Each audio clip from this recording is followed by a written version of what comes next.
number 8, Scampton, making the local introduction for the Glen Cotson team.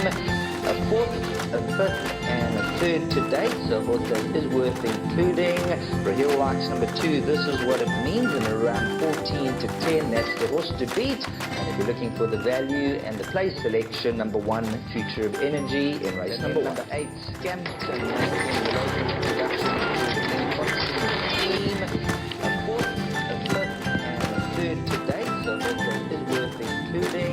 Raheel likes number 2, This Is What It Means, and around 14 to 10, that's the horse to beat. If you're looking for the value and the place selection, number 1, Future of Energy, in race number 8,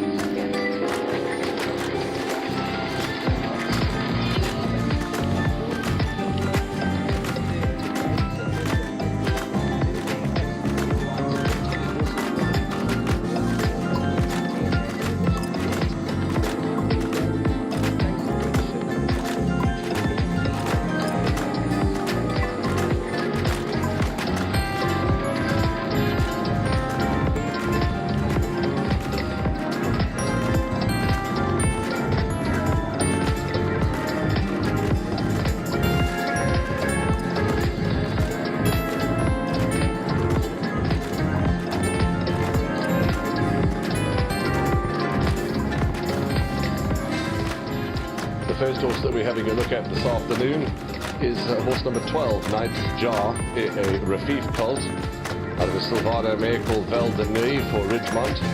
They had to deal with a group with the pilot, Gareth Denzel as the trainer. They paid 180,000 rand for this Rafif colt, Tranisha Pillay and Mrs. Raja Naidu and Faisal Fahab. And it looks to be a nice title. It does have a bit of an awkward draw to overcome.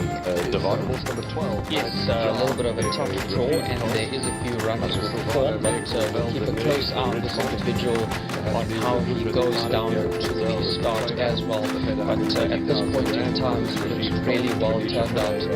Nice, cool, calm, and collected. Is one of the outsiders in the lovely big chap is Night Jar. Let's see how he performs today. Here's number 1, Future of Energy, who gets a compression mask on. This is a Patura for Mrs. Gangia and Chetty, Calvin Hamid, Mark Dixon, gate 1. Looks very good, there's this horse. He looks nice and focused in the paddock, but he's taking his time to get it all right. Big chap is Night Yeah, I noticed in the last start he was backed in the betting market, opened at around about 16 to 1, shortened down 5 to 1. Ran a fair enough race behind the proprietor, finishing 3 lengths behind on that occasion. Does have a plum draw here, is trading around about 14, 16 to 1. If you go back earlier in his career, he did run some good races against some real smart sorts, so I'm sure the connections will just be hoping that he can reproduce that kind of an effort, and that might see him feature here. What is your opinion of the proprietor form line? It's not the strongest of form lines, to be honest, but I know that this horse, Future of Energy, has been fancied on a few occasions. Just by looking at the betting markets, obviously showing something back home. I think he's just got to bring his A game here to feature. The 11 Splendid Fella, I think, has already left the parade ring, or has just left the parade ring. So take note of that. But here's number 14, Divine Power for Timothy Pretorius, Kaveli Lahava, and he is one of the long shots in the race. He and the grooms have been turned out beautifully, but Divine Power is going to have to improve on what we've seen thus far. Number 11 Splendid Fella, I think, has already left the parade ring, or has just left the parade ring. So take note of that. But here's number 14. Here's a look at number 13. This is the Mount Meru from the Paul Gatsby on the Robert Carty Award. Finished 7th on debut, 19.5 lengths behind San Pedro, and I'm sure the connection will be looking for some big improvement here.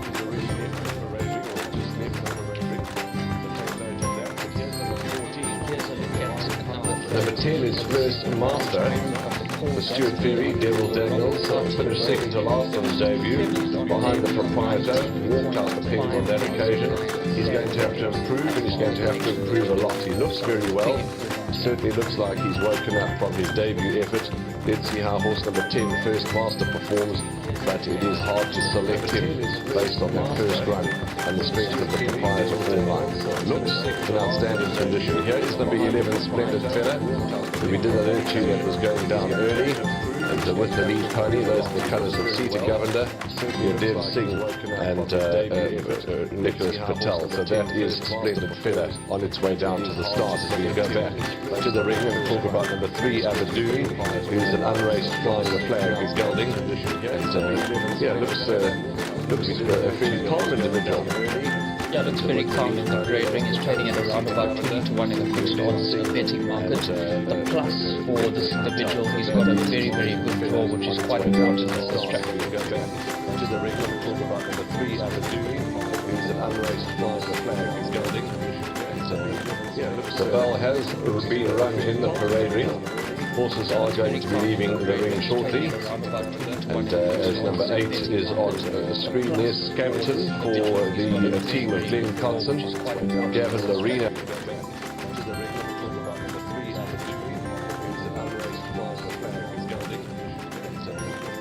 The bell has...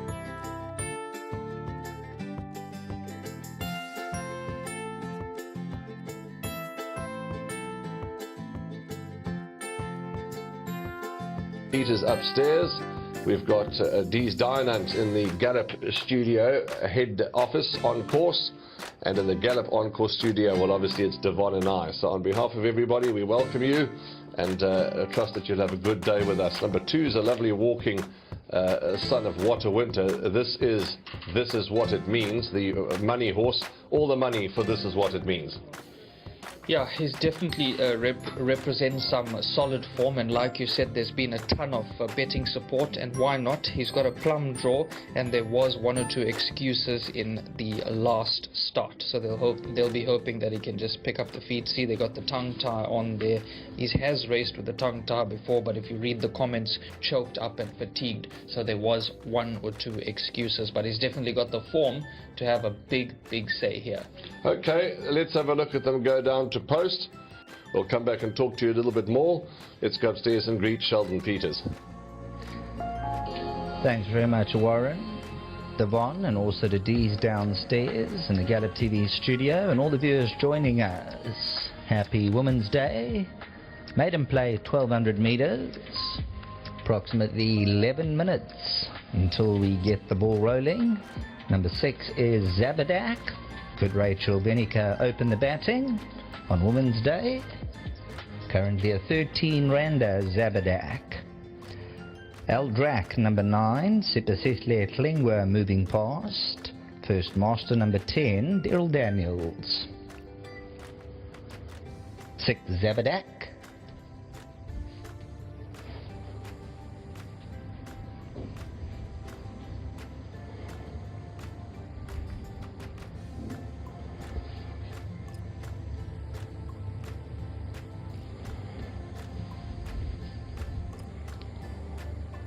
Nightjar, number 12, Atendiwe Mgutwa.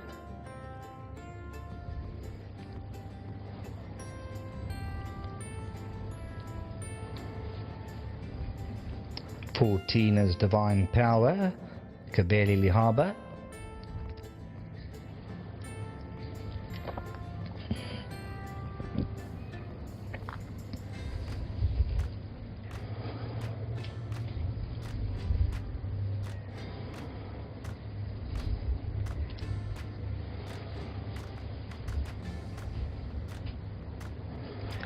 Number 1, Future of Energy, Kelvin Abib, gone 25 to 1. 13, Mount Meru, Robert Carty.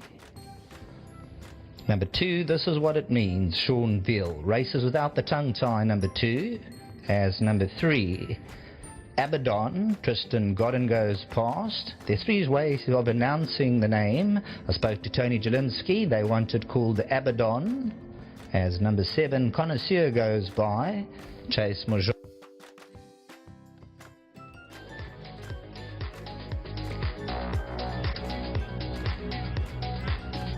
Number 8 is Scampton, Gavin Lorena.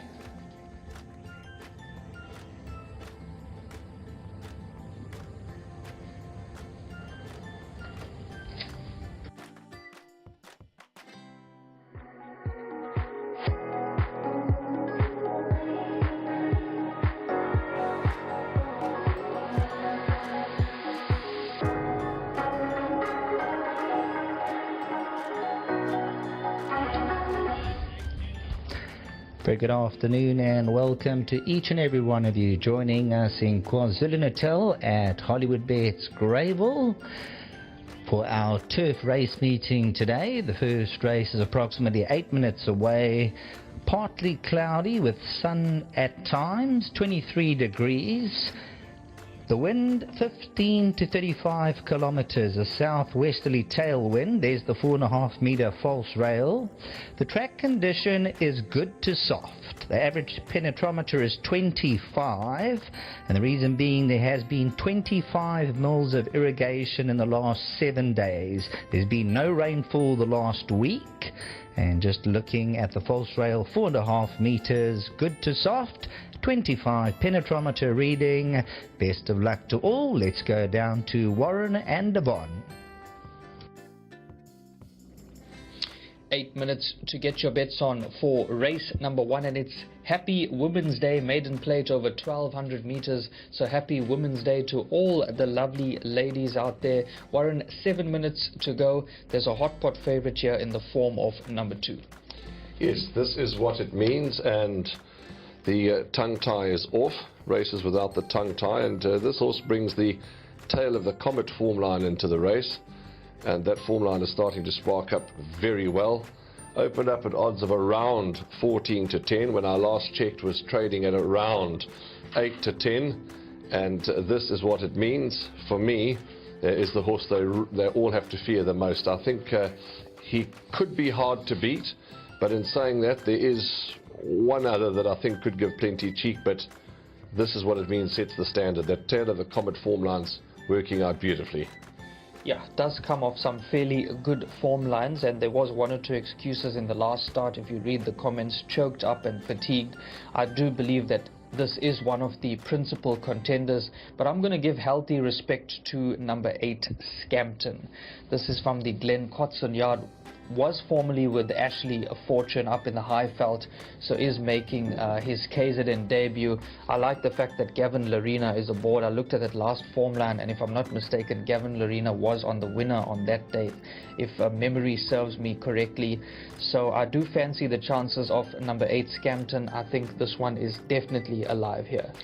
I'm glad you mentioned Scampton, because I think, like you, he's a massive runner, and I'm expecting him to serve up plenty of cheek to the favourite. This is what it means. So it could be a boxed exacta suggestion. It may not pay much, but if we can catch it, that would be nice. A short price winning bet is better than a long price losing bet. So plenty of cheek can be expected from Scampton. And in actual fact, if Scampton had to beat the favourite, I wouldn't be shocked. 100% correct. Another lively contender could be number 9, L Drac for the Allison Wright yard. Finished 3rd in the last 2 starts. The last run 2.4 lengths behind Rainbow Reward. And just glancing at the tote board, this is paying around 9 Rand 20 for the win. I think this is the kind of horse that you have to include in your trifectas and quartets. Absolutely, you're 100% correct. You can't ignore L Drac from any permutations. As well as a horse like Zabadak, who's been there and thereabouts, but is a little off form. Let's ask you about number 4, Dine Alley. That was an outstanding debut performance. Well, was it? Because it was in the race that was won by the proprietor, because the proprietor's form line's not shiring up well. And then his second start was behind Tail of the Comet, and that is working out well, but he was well beaten. Yeah. I think he's lightly raced. He's only had 2 efforts, so we can't discount his chances here. I know the form it's uninspiring in the last run when he finished 7th, 10 lengths behind Tail of the Comet on that occasion. But I had a look at that replay. He just sort of faded out, and he looked like he started to get going late in the day once again. So I'm not sure if he could be looking for a lot further, but I'm sure he will come on with the experience under the belt. Definitely can't judge him on his last run, because he did make a very smart debut. Beautiful pedigree as well. Has got to be thrown into trifectas and quartets. I thought number 7, Connoisseur, who is one of the long shots in the race. If you look at the tote board, well, as far as the betting goes, it's a one-horse race. They're all in the camp of this is what it means. There are 1 or 2 others trading at 6.40 and 8.20 and 8.30.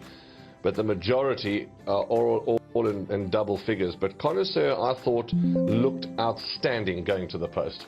Yeah, did look really well, and is one of the long shots, like you said, just glancing at the total, around about 36 rand for the win, but is making steady progress with each and every run. And Chase Majan, he's riding really well, so that's a massive plus.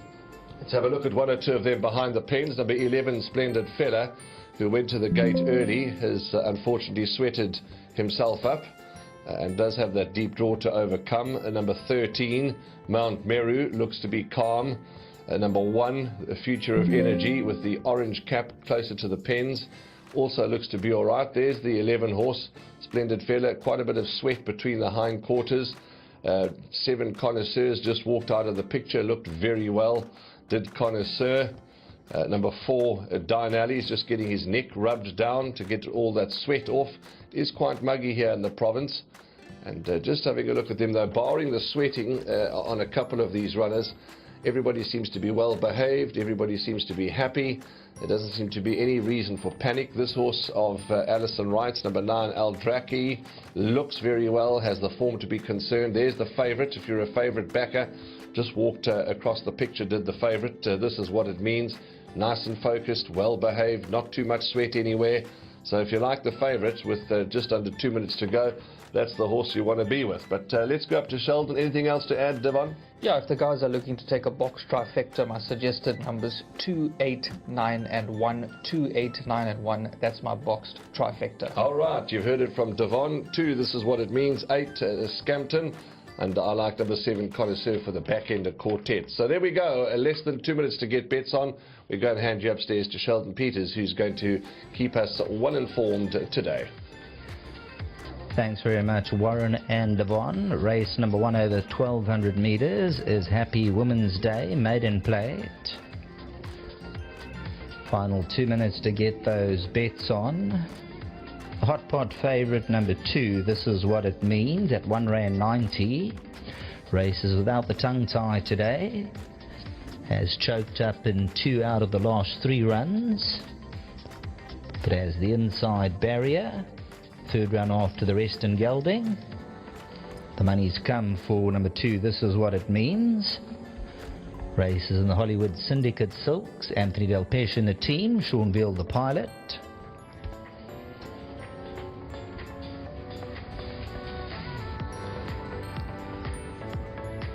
Number 8, Scampton, Gavin Narina in town at R6.50. Eldrakas number 9, R8.10.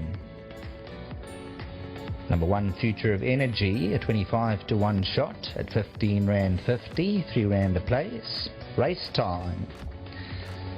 Having a chat to the owner of Abaddon number 3. We're going to go with Abaddon. There's 3 different ways of pronouncing it. We're going Abaddon. Future of Energy has moved in. Captain Barboza.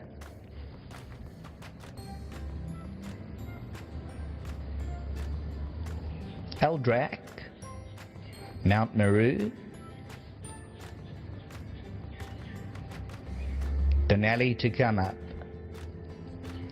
First Master.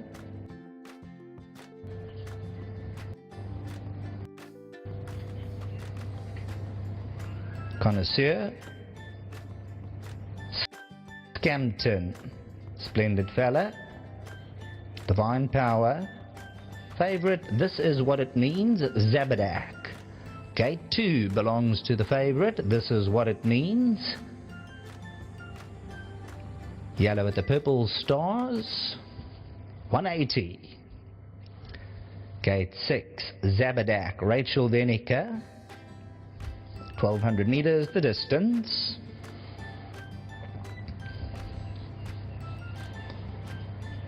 And to come clear. Starter sets them in flight from the 1200 meter marker. Favorite, This Is What It Means, gets an early wait to stay in touch with them as they go to the 1000. Right there, Scampton, Zabadak. Splendid fella, the blue cap on the outside of Eldrac, Future of Energy, orange cap. Abaddon behind these runners, then comes Denali. They're racing about 4 or 5 lengths off them. Connoisseurs around runners. Abaddon's further back, 3 lengths away. Captain Barboza, Nightjar, First Master, they're dropping out of it. Divine Power and Mount Maru. Scampton, and This Is What It Means at the top of the lane with just on 450 to go.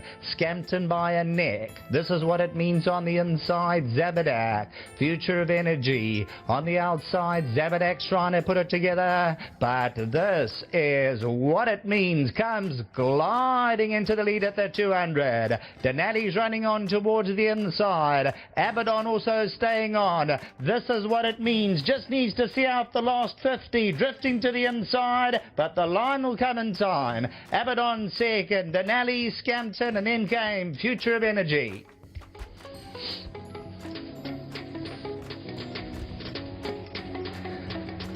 Well, number 2, This Is What It Means. It looked 3-4 length stuff, but obviously a horse that with the choking up and the respiratory and problems in that, he just seems to fit, but he's done enough. He absolutely cruised up at the 300, and then Abaddon runs a cracker. Denali, Scampton, Future of Energy. So coming to the 300, This Is What It Means for the Peter Muscat stable, raced without the tongue tie. As we mentioned, he's choked up in 2 of his last 3 runs, and the last 100 meters, you'll see, starts to drift inwards, and This Is What It Means. The What a Winter. Anthony Delpeche and the team drift to the inside. Abaddon has to go around, but that race number 1 back to the studio.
First race of the day has gone the way of the well-backed favourite. This who is a What a Winter out of a Star Witness mare called Shafour, owned by Hollywood Syndicate, trained by Peter Muscat and ridden by Sean Veal.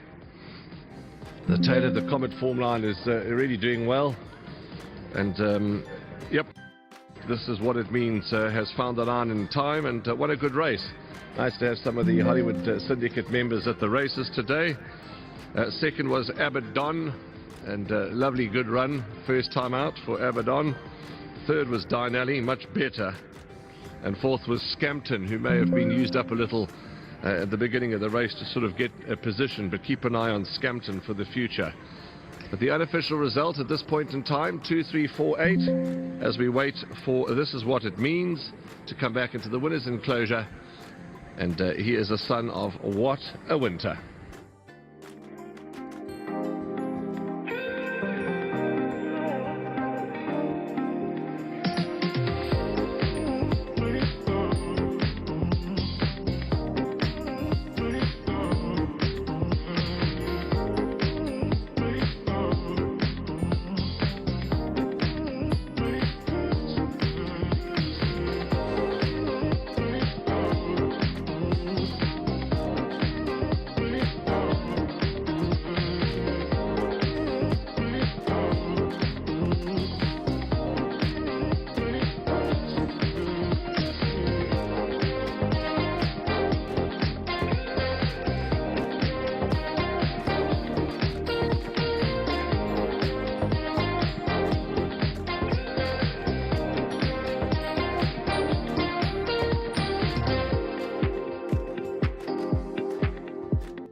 This Is What It Means has won the first race here at Hollywood Bets Greyville on this public holiday, and he's a son of What a Winter out of a Star Witness mare, bred by Shadwell Stud, trained by Peter Muscat, ridden to victory by Sean Veal. He's groomed to perfection by Malikaya Dolo, who gets 2,000 Rand on behalf of Hollywood Bets and Gold Circle. Malikaya Dolo, congratulations. Let's talk to Peter while we wait for Sean to come back. And well done, Peter. He's had a handful of starts, and they've been encouraging starts. Yeah, he's obviously got his win concerns. Sean said he was probably better without the tongue tie today, but he did make a little bit of noise post race. I thought it was a good effort because they went very hard in the initial stages. Sean used him coming out the gates to maintain and hold his position, and then they went hard up front. So it was a good effort on his part to sustain. I thought going through the furlong marker, I thought he was going to capitulate, but to his credit, he dug deep and went on. Peter, a bit of a quiet day, because normally you have a busy day at the races, but your next runner or next runners, just some feedback? Yeah, we have Fashion Mistress. I think she's in the fifth, very deep draw to overcome. Step up in trip. Her pedigree suggests she'll go further. Her work is solid, but after such a lengthy layoff from the deep draw, she's got it all to do. And then in the last we have Majestic Warrior. His last run wasn't as bad as it looked. I think he got beat 9 lengths or something, but he was drawn right on the outside over 7 furlongs at Maritzburg. Turned in last, but I think he only got beaten 3 or 4 lengths by the third horse. The first 2 pulled well clear. So the step up in trip from the one gate is going to certainly be in his favour. I do think he's probably still 1 run short of his peak, but he still can get involved. Thank you for your feedback. It means a lot, and well done with this win today. Thank you very much, and I'd obviously like to say happy Women's Day to everybody, especially Rosalind, with all her help and all her assistance, guidance, whatever else you have to term it. But she's a great supporter of mine and the yard. And obviously a big thank you to Hollywood Bets. Let's talk to Sean Veal, who's on First Blood today, and lovely horse, a lovely looking individual. Won a good race, but the other horse, second horse, was coming at you, but you did enough to win. Well done. Yeah, you know, Warren, my race was one top of the straight already. When I didn't expect him to accelerate that quick on me, and I had to just keep him going. Basically, he won a good race, good run from the second horse, but this horse can only improve, and I think they're going to have a lot of fun with him. So well done to the Hollywood Syndicate, to Anthony, to Mr. Muscat for the opportunity. The jockey's not here, so I grabbed it with both hands, and obviously to my wife. It's Women's Day today, so this one is mainly for her and her mom and her sisters, and to all my sister-in-laws in Cape Town. I dedicate this one to them, and obviously to my two soldiers. This one's for them. Sean, before you run away, 1 or 2 rides still to come. Competitive? Yeah, you know, Warren, we're competitive. I think that filly of Coms, she's a little bit weak, but she can improve again today. Also, Shu is in the 4th race. I'm hoping the blinkers helps him.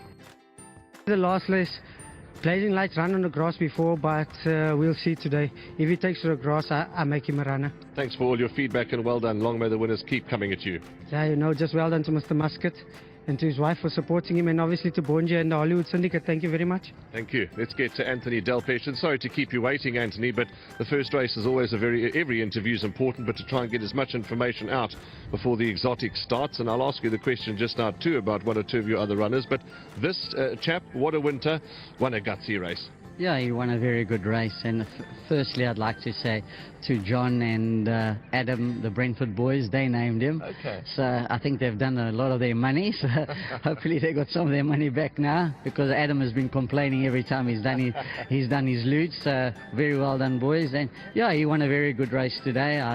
I think it was a gutsy win. It was a tough win. He was never left alone in front, and Sean pulled the trigger a little bit early on him, and yeah, I think it was a very, very, very his whole team, and to the Hollywood Syndicate, very well done. Yeah, lovely to have some of the team members at the races too, as always. But Bonj, the rest of the runners, I think there's just 2 or 3 to come. Is that right?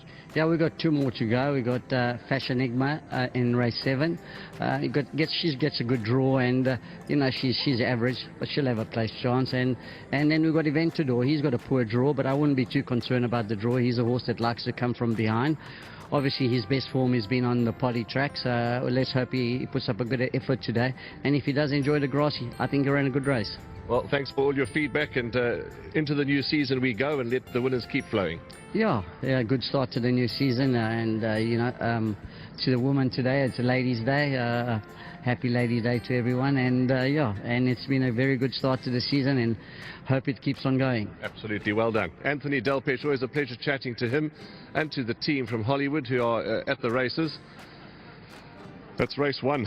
It's gone the way of This Is What It Means, named by the Brentford chaps. Well done to you guys, and yep, he certainly won a good race, this horse, and I'm sure this is not going to be the last you see of him.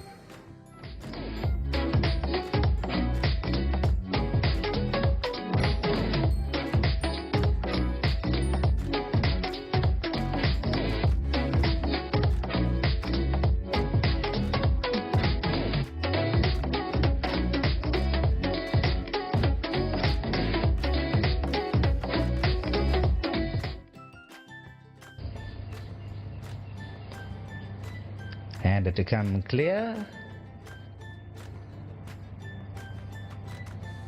Starter sets them in flight from the 1200 meter marker.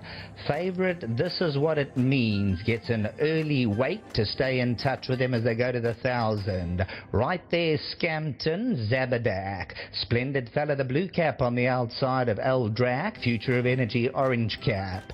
Abaddon behind these runners, then comes Denali. They're racing about 4 or 5 lengths off them. Connoisseurs around runners. Abaddon's further back, 3 lengths away. Captain Barboza, Nightjar, First Master. They're dropping out of it. Divine Power and Mount Maroon. Means at the top of the lane with just on 450 to go. Scampton by a neck. This Is What It Means on the inside. Zabadak, Future of Energy. On the outside, Zabadak's trying to put it together, but This Is What It Means comes gliding into the lead at the 200. Denali's running on towards the inside. Abaddon also staying on. This Is What It Means just needs to see out the last 50, drifting to the inside, but But the line will come in time. Abaddon second, Denali, Scampton, and then came Future of Energy.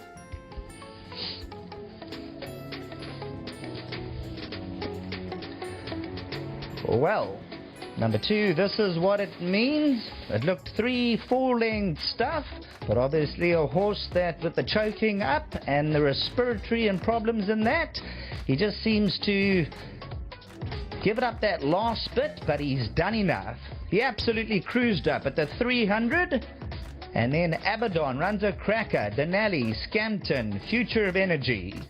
So coming to the 300, this is what it means for the Peter Muscat stable, raced without the tongue tie. As we mentioned, he's choked up in 2 of his last 3 runs, and the last 100 meters, there you'll see starts to drift inwards, and this is what it means, the What a Winter. Anthony Delpeche and the team drift to the inside.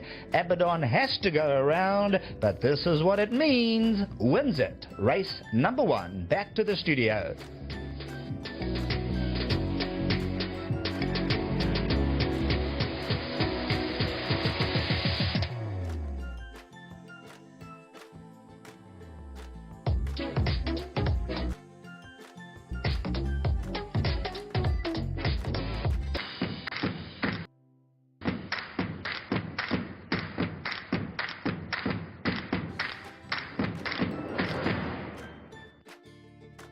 Moving along to race number 2 on the program, 1400 meters the distance. This is the start of the place accumulator, and you need to get your bets on by 1:10 on the afternoon. Now your early favorite is Greenlight Legend at 12-10. Miss Paget is at 4-1. Quite a bit of early support for Jazz Cafe from around 12-1 into 5-1 in the market, so that's certainly some noteworthy support that you've got to include. And then it's 7-1 and Better Bar. Those now race number 2. Start off the PA, Greenlight Legend. She's obviously coming along the right way. Last time out ran 4th behind Porto Zante. Lady Canton coming through to Frank. She's a filly that is stepping in the right direction. She's going along the business the right way. And Tony Rivlin, he seemed to found the sort of the right opening for this filly to go close and possibly get the job done. And how do you think she could run? Do you give her number 4 possibly any chance here? I think Greenlight Legend on form does look like the horse they all have to beat. Had the 4 runs to date. The second run was beaten behind Secret Identity. We know the form lines held up very well. Then started to show good improvement behind African Beat third, and 4th behind Porto Zante last time out. 1400, Gavin Lorena. Everything seems to be in her favour, and I think they found the right type of race for her. The main concern is there is talk for number 3, Jazz Cafe. And the Robbie Hill team, when the money comes for their first timers, you've got to sit back and certainly take healthy respect of it from a good draw. And the point is, they're not trying over 1,000 first time, they're not going 1,200, straight into a 1,400, indicating the game could be on. Closer to race time, watch Jazz Cafe in the preliminaries. Watch this one go down to the start. See if the money continues to flow through. If she's got the ability, I believe race number 2 and number 6, Greenlight Legend, they'll be the 2 horses to fight it out. What about number 7, Equilibrium? Here's a horse who could improve into the Quartetra Hill. Yeah, she could certainly do just that. I think she's looking for ground, and she obviously gets 1400 meters, which could suit her. And there's a couple of other well-bred first-timers that you possibly want to keep an eye on the market with, and none of them have really found support, only Jazz Cafe, so maybe that's the one that stands out. But as you mentioned, Sheldon, possibly I think the best guide would be to watch them go down to the start and follow the betting market. When it comes to place accumulator, how many numbers would you include? I'd go the 2 runners. I'd go number 3, Jazz Cafe, and number 6, Greenlight Legend. Yeah, that's 3 and 6 in race number 2. Obviously, healthy respect for the first timer that's found some early support to the market. And then number 6, Greenlight Legend, who does look to be the horse that they all have to beat.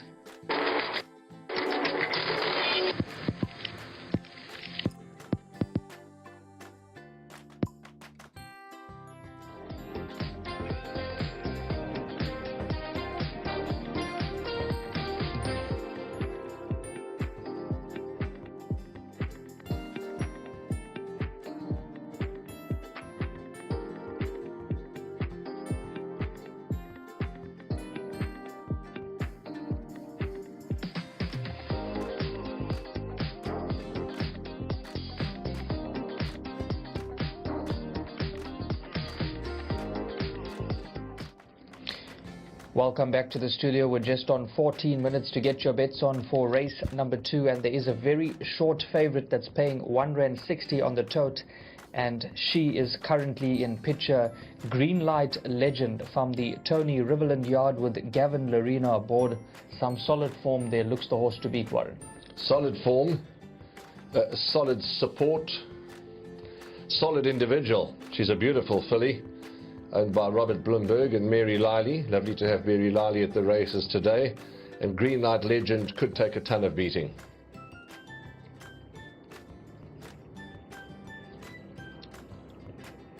Here's number 3, Jazz Cafe, a daughter of Canford Cliffs, out of a Kitalfa mare called French Pearl. This is for Robbie Hill and Mr. Khan, and it was 120,000 rand through the sales ring. And there's been talk and money for Jazz Cafe. She looks well stripped.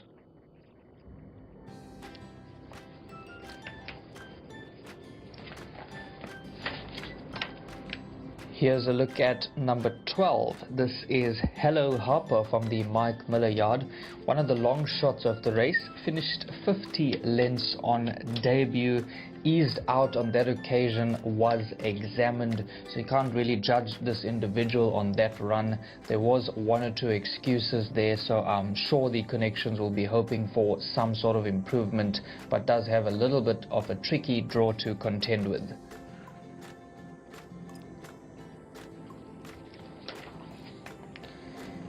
Here's a look at number 8. This is Juniper Green from the Gareth van Zyl yard. Sipe Sishle Schlengwa gets the ride, and this is trading at around about 14-16 to 1 in the fixed odds betting market.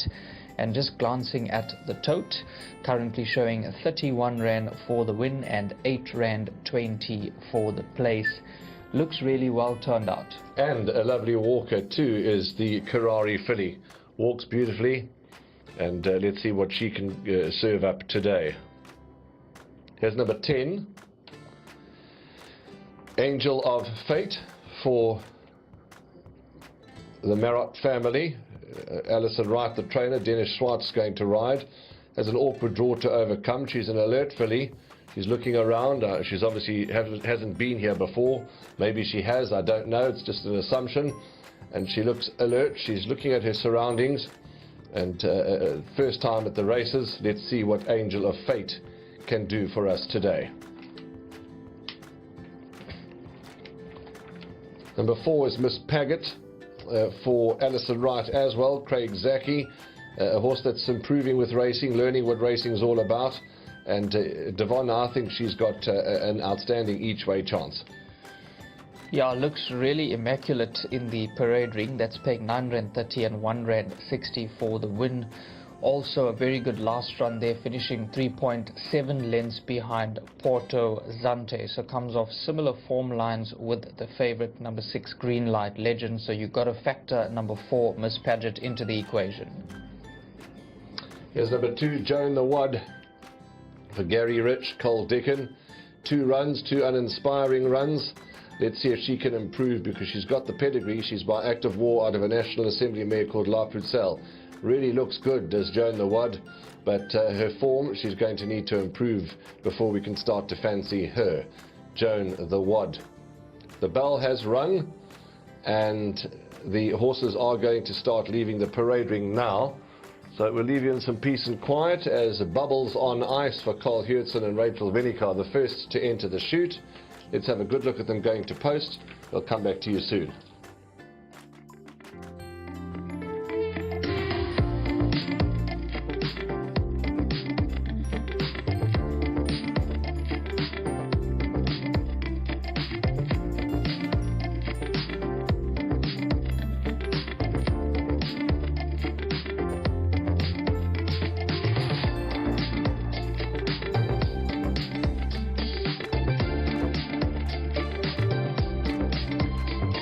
Runners and riders for race number 2 have left the parade ring, about to come out onto the course.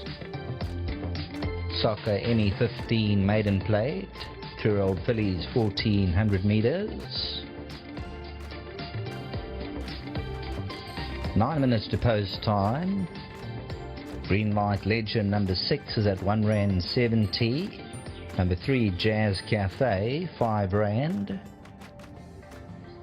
These two totally dominate the betting, with Miss Paget number 4 at 9 Rand 10. That's the tote betting.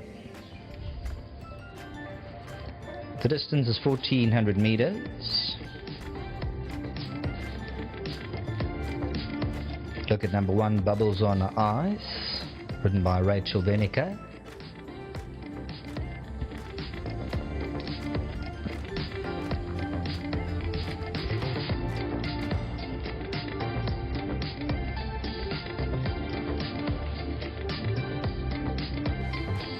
Place accumulator on 235,000 Rand. Number 2, Joan the Wad, Cole Dickin passing by. Then the supported first timer, number 3, Jazz Cafe, Serena Mudley. 1, Bubbles on Ice, Rachel Venica. Miss Paget number 4, Craig Zaki. Secret Summer 5, Tristan Godden.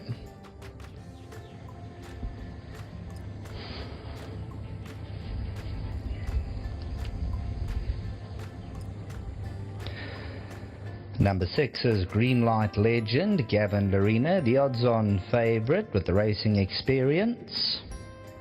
Wants to get a move on. Equilibrium is number 7, Chase Mojan. Gavin Lorena's on Green Light Legend. Number 8 is Juniper Green, Sipesehle Flengwa. 9, Predator's Beauty, Nicholas Patel. 10, Angel of Fate, Dennett Schwarz. Lady Sugar Plum number 11, Atendiwe Mgutwa. 12, Hello Harper, Robert Carty.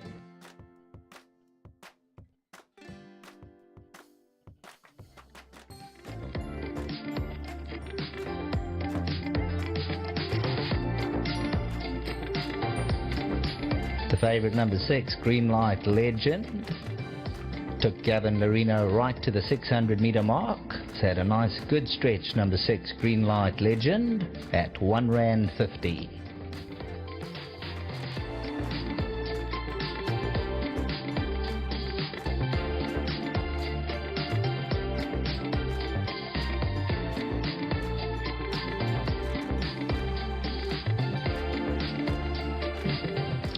Six minutes to get your bets on for race number 2. We've had a good look at them going down to the start. Let's start with number 3, Jazz Cafe from the Robbie Hill yard. This has received solid betting support from around about 12 to 1 down 4 to 1. Did touch 4 to 1 at one stage, showing 6 Rand 60 on the tote. Looked well going down. She did, Devon. She did look impeccable, actually. She's well muscled. There she is, number 3, with the white sleeves and the white cap, going to start. And she looks like she's had her work. She looks nice and fit. She looks a happy horse. And we've got to respect the money. And Jazz Cafe must be included into all our bets, swingers, quartets, etc. Then let's move on and talk about number 4, Miss Paget, for Alison Wright, rather. Craig Zaki, the pilot. A horse that's certainly learning what it's all about every time she comes to the races. And one can't help get the feel that she would have a very big place chance. Yes, making steady progress with each and every run under the belt. Finished 3.7 lengths behind Porto Zante, so you got to throw this one into the exactas and trifectas. Definitely should be in the frame. The favourite is number 6 at 1.6, 1.1. That's Green Light Legend. A beautiful, beautiful, big, strong filly by Gimme the Green Light, who's had a season like you can't believe, out of a philanthropist mare for Tony Gavin. And this is for Robert Blumberg, who I'm sure will be tuned in, watching down in the Cape. And he races this with Mary Lally, who is on course. Is she the first choice? Is she the one to beat? How do you see her running? Definitely one of the principal contenders. You can see with each and every start making solid progress with every run, and the form lines seem to be holding up well. Gavin Larina is aboard. There's a lot to like about this daughter of Gimme the Green Light. So I think a massive runner here, number 6 Green Light Legend. Definitely one of the principal contenders at around about R1.60 on. Down to the start, Warren, 2 horses caught my eye. Number 7 Equilibrium and number 11 Lady Sugar Plum. Now let's just glance at the tote. Number 7 is paying R14.30 for the win, R2.90 for the place, and number 11 is R12.10 and R3.80. So I'll probably take a few swingers with numbers 7 and 11. I thought they both looked really well. Let's talk about Equilibrium to start. She's a Visionaire filly out of a Parade Leader mare. She's had 2 starts at Hollywood Bet Scottsville. They were both up the straight over 1200, and they weren't diabolical efforts. And she now gets a new course, which may be a small concern, but what I'm not concerned about is that she steps up to the 1400. I think she'll love every meter of the extra distance that she gets today. She looked very good, and you could be on to something here at 14.4 and 3.1 for a place Equilibrium. The other horse was Laura de Haast's horse, Lady Sugar Plum, who does have a bit of an awkward draw to overcome, but Gareth Van Zyle's horses are in such a good space, you'd be, especially if you've picked out a horse purely on going down to the start, well then you've got to include her, and as you say, possibly take a few swingers, because if the favourite wins or the second favourite wins, these are the kind of horses you want to fill that 3rd position to help make it pay. So you could be on to something. 7 Equilibrium and 11 Lady Sugar Plum. If I was to say to you, you can't have both, you have to choose one out of those 2, who would you be with? I would narrowly go with number 11 Lady Sugar Plum, and that's just based on looks. Okay, that's fair enough. That's fantastic. Okay, so with less than 2 minutes to get bets on, the horses are on their way down. Let's have a quick look at them. Everybody seems to be alert. Everybody seems to be trotting out lovely and going down okay. There's the Ben Sard colours. They have a couple of runners here. There's the horse that you like in those bright yellow with the black dots, Lady Sugar Plum, who's nice and chilled going to the start. And yeah, nothing really much else that we can add, but who's your first choice, or have you got a strong each-way choice? Are you taking on the favourite? How are you doing this? My first choice will be number 6 Green Light Legend, but a little bit short in the market. Yes. That's paying R1.80 for the win. I definitely think that is the horse to beat. Like we said, making steady progress with each and every run, and I'm sure number 4 Miss Paget will make the frame based on those form lines. But my outside swinger will be number 7 Equilibrium and number 11 Lady Sugar Plum, and healthy respect for number 3 Jazz Cafe as well. A lot of support there. Okay, yep, lot of support for Jazz Cafe. They are behind the pens. The clock says 1 minute. The favourite is firm, number 6 Green Light Legend, 1.8 and 1.1. And here's Sheldon Peters. Thanks very much. As you'll see, Gavin Larina is having a chat with the starters. Orange silks with the blue cap. Of course, the winning colours of Dunford. For Robert Bloomberg, in partnership with Mary Liley. So now Gavin Larina walks back to his mount, Green Light Legend. Just collaborating exactly when they'll load Green Light Legend. Perhaps felt something on the way down to the start and maybe asked to be loaded a little bit later.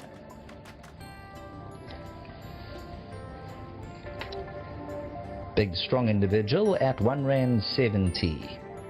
The first time at Jazz Cafe, she went down well.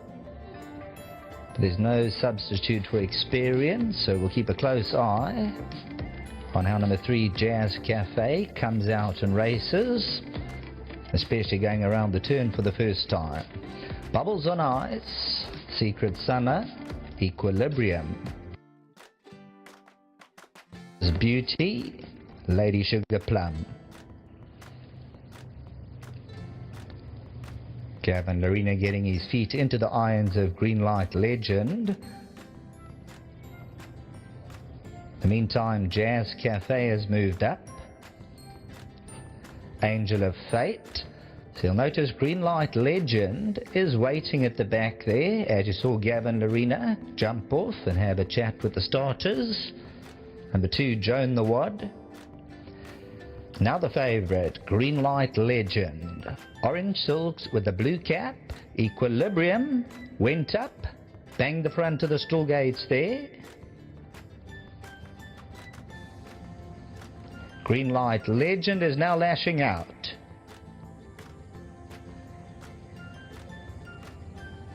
Green Light Legend to settle. And the handler's gone down. I think they're going to release the favourite.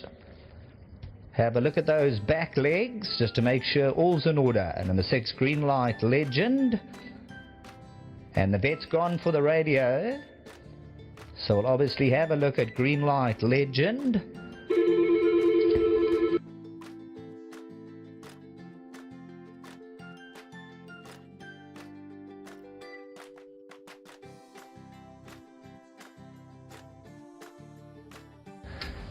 Patrons, please take note. Scratch number 6, Green Light Legend. Number 6, Green Light Legend has been withdrawn. Injured.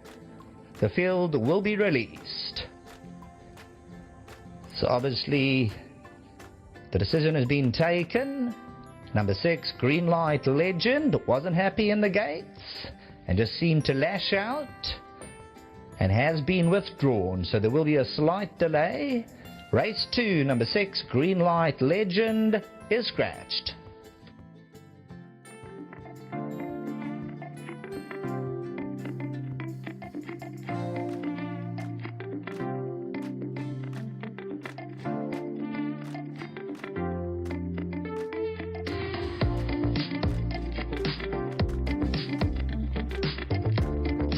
Just to let patrons know, there will be an extra 3 minutes to get your bets restructured with the scratching of number 6, Green Light Legend.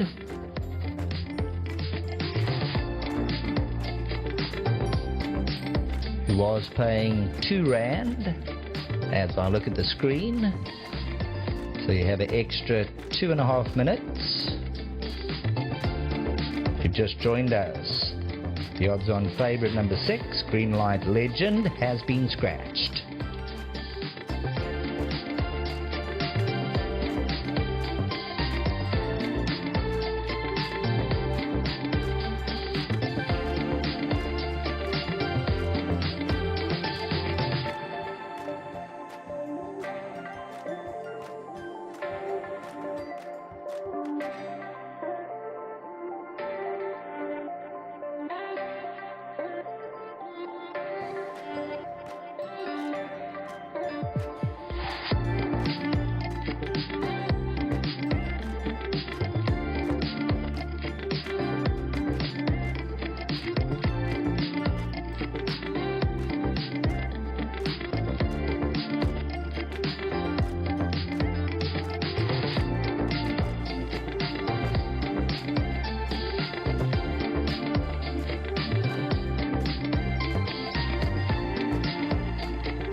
Just having a quick look at the updated betting. The new tote favourite, number 4, Miss Paget at R2.20.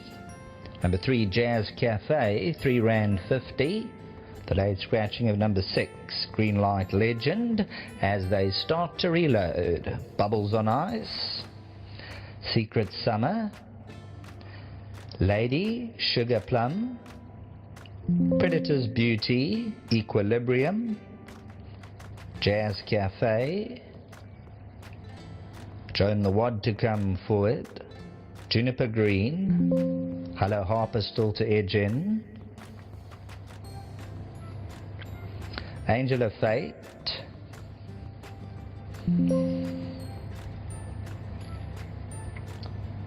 so gate 6 will remain open. 1400 meters, they're sent on their way. 3 off the inside, Jazz Cafe, just gets a niggle or two to stay in touch with them. The new toed favourite, Miss Paget, came out just about in front as Juniper Green, the black cap, wants to challenge on the right hand side. Bubbles on Ice sticks to the inside rail. The first timer, Jazz Cafe at the 1,000 peg, is racing in 4th, 4 lengths off the leaders. Joan the Wad's a length further back in the running Predator's Beauty. Then we have Secret Summer, Equilibrium, Angel of Fate as they really start to stretch out. Hello Harper and Lady Sugar Plum, 15, 16 off the leaders. Coming to the final 700, Juniper Green by a length and a half. Miss Paget has this one dead aim. 2 lengths away, Jazz Cafe. Bubbles on Ice towards the inside. Top of the lane, 400 metres to go, Juniper Green. Miss Paget has a healthy advantage towards the inside from the balance of the field. Juniper Green by a length and a half. Miss Paget now puts it together and should drive on by past the 200-metre marker. Miss Paget hits the front the last 150 metres. Juniper Green's giving a roll, then Jazz Cafe, but Miss Paget to win by 2. Juniper Green second, Jazz Cafe third, and in came Joan the Wad in behind these. Number 4, Miss Paget, ended up the tote favourite at 240 after the scratching of number 6. So, turning for home, it was just a matter of when this individual would kick in, and Miss Paget, with the experience, breezed up to Juniper Green, who ran a cracker in second. However, Miss Paget, the master of my fate, Alison Wright, Craig Zaki, they storm away close home. Juniper Green gave it its all. Then Jazz Cafe, well stretched out field. Juniper Green in front, but you could always see by the body language of Craig Zaki that he had everything under control on Miss Paget. And this is Chung, Tamboran, Green, bred by the Bosfontein stud. Miss Paget now just asked for that little bit extra the last 100 metres. Will end up the tote favourite and will end up in the winner's box. Let's go back to the studio.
Well, you've just seen the running of race number 2, and about to return to the winner's enclosure is number 4, Miss Paget from the Alison Wright yard.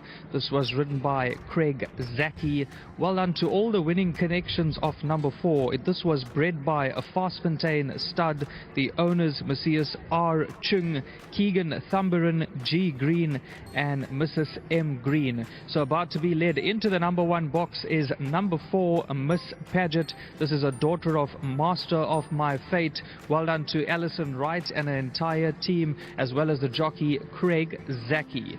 The top 4 here in race number 2, 4, 8, 3 and 2. That is the provisional results at this stage.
Welcome back to the winner's enclosure after the running of race number 2, which has been won by number 4, Miss Paget from the Allison Wright yard.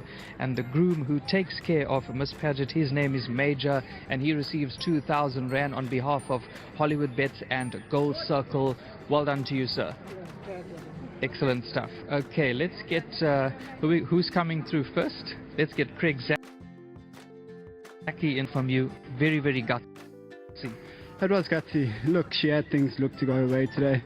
She had a good jaw with no speed on her inside, and I thought, the obvious horse to beat was Gavin. Yes. Unfortunately, she kicked the back gate, and the last thing you want to do is ride a favourite, and knowing in the back of your head she's kicked the gate and she might not be 100%, so unfortunate for that filly. But I thought our filly had some very good form, lightly raced, always looked like she was on the up, and I thought she won a good race despite running around. The penny's still dropping.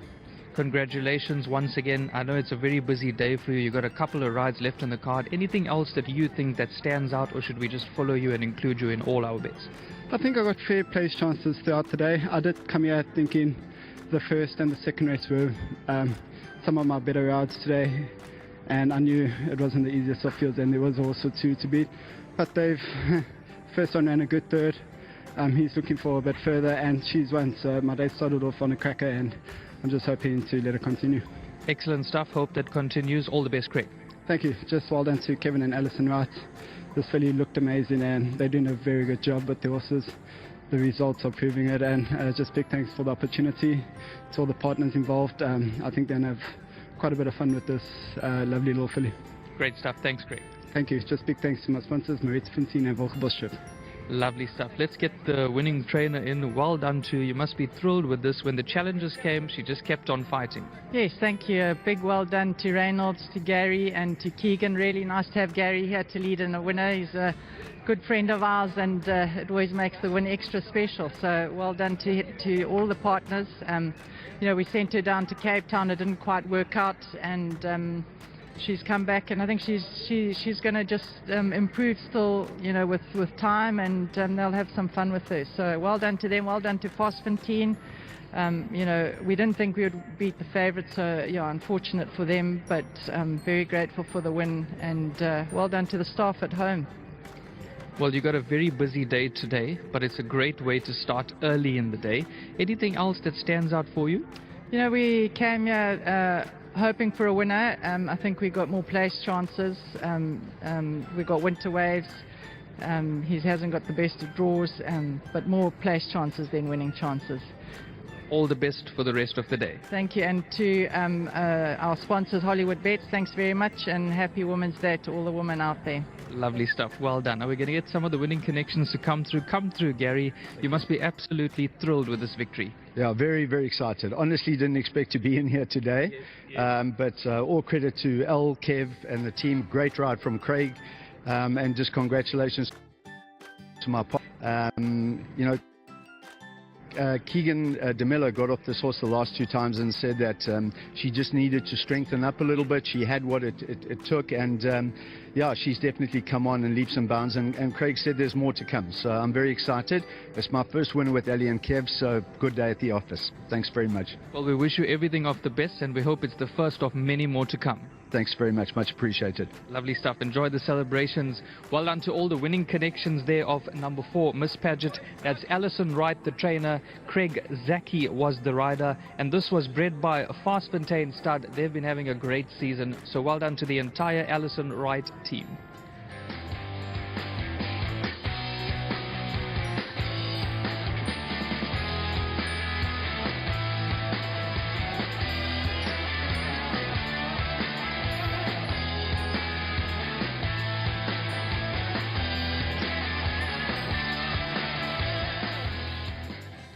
Will remain open.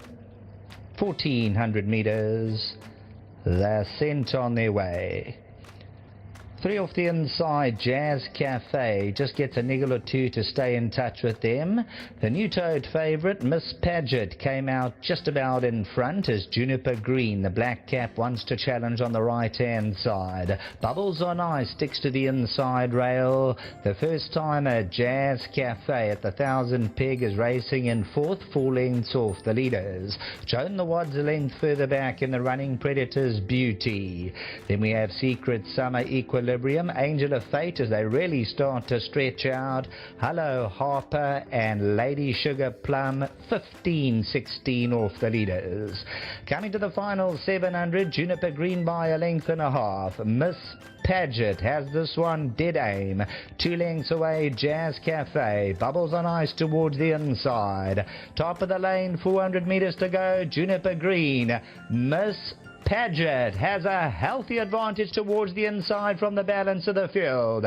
Juniper Green by a length and a half. Miss Paget now puts it together and should drive on by past the 200-meter marker. Miss Paget hits the front the last 150 meters. Juniper Green's giving a roll, then Jazz Cafe, but Miss Paget to win by 2. Juniper Green second, Jazz Cafe third, and in came Joan the Wad in behind these. Number 4, Miss Paget, ended up the tote favourite at 240 after the scratching of number 6. So, turning for home, it was just a matter of when this individual would kick in, and Miss Paget, with the experience, breezed up to Juniper Green, who ran a cracker in second. However, Miss Paget, the master of my fate, Alison Wright, Craig Zaki, they storm away close home. Juniper Green gave it its all.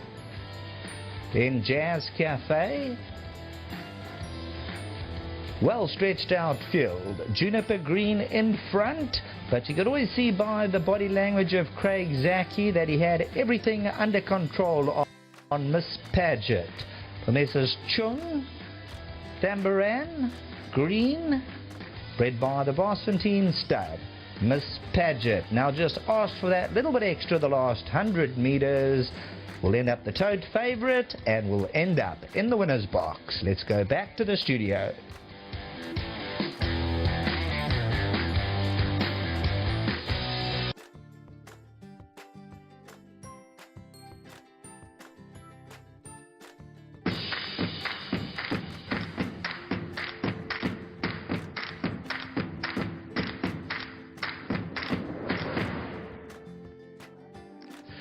Welcome back for race number 3 at Hollywood Bets Greyville. We are racing on the turf. 13:45 is the time that you'll need to get your pick 6 bets on. They'll be running over 1400 meters, race number 3. Having a look at the anti-post betting, not much to separate numbers 2 and 11. Number 11, Sir William, is 22-10. Number 2, 9, Lady Greensleeves, 4-1. We can then go out 7-1 and better the rest of the runners. Number 11, Sir William, I think this is the horse that sets the standard. Oshikoti's had the 10 runs to date, very, very consistent. But a horse like number 11, Sir William, he's had the 6 runs. His local introduction, which was on the turf on a wet track, a fair 4th behind Green with Envy. The last 2 runs have been franked. And then number 2, Oshikoti's had the 10 runs for a number of placings and the 4 runs on the turf for a 3rd. So Raheel, when you look at race number 3, Oshikoti's obviously got the experience here with the draw, and number 11, Sir William, probably the improvements that could have come. Yeah, absolutely, Sheldon. I think Sir William is the horse to beat, and I think he'll take some beating in the third race on the day. Obviously the draw is a slight concern, but I'm not worried about that. Last time out it was a much bigger field, a much stronger field. Master Josh down by the river, the horses that ran second and third have come through to win from that form line, and I'm waiting to see this horse Greenwood Envy run again, because I was taken by his win, and I'm sure many people were on the day, because this horse had no right to win on that occasion, but he got the job done. But Sir William, I think he'll win this contest. If he does not pitch up on the day, well then I think that leaves the door wide open for Oshikati and even number 9 Lady Greensleeves, who bounced back to some nice form last time out with the second behind Mountains of the Moon, who I think could be quite a useful sort from the Robbie Hill yard. She's having a peak run. She could be another horse that you want to throw into the mix. And just keep an eye on the market when it comes to horse number 8, Vian's Bomb. He's a well-bred son of Lancaster Bomber that steps out over 1400 meters on debut. Could indicate that he's looking for a bit more ground in time to come, but Gareth Van Zyl, he's got his string in some fine form, so just follow the market with regards to number 8. But I think race number 3 is all about the 11 horse here, Sheldon, Sir William. Then just one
Mlonzi, this gelding is going to have to pick it up a little to threaten here. One of the long shots in the race. Let's move on to number 11, Sir William.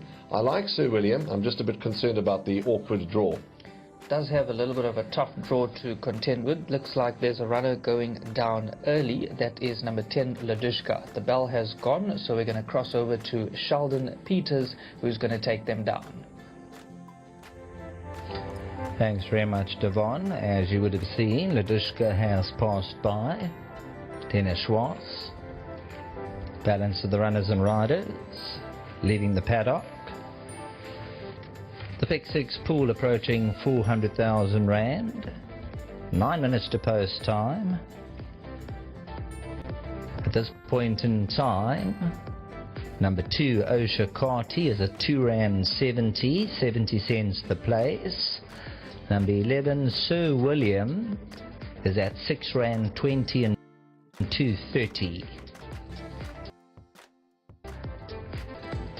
Number 9, Lady Greensleeves, in between at R4.20 and R2 a spot.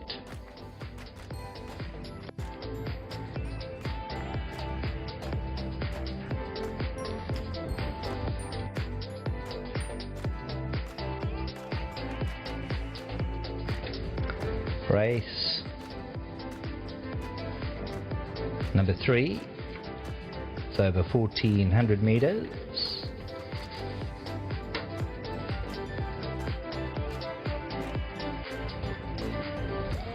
The current favorite, the tote favorite, number 2, Osha Carty, Serena Mudley, trading at around 2-1.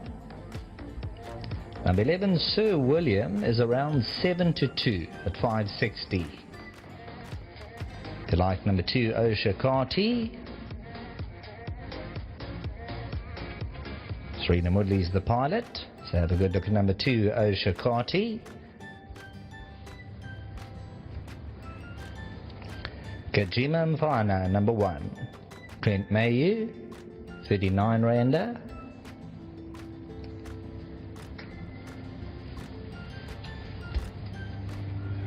Number 3, Toroni, Craig Zaki, Toroni, 30 Randa.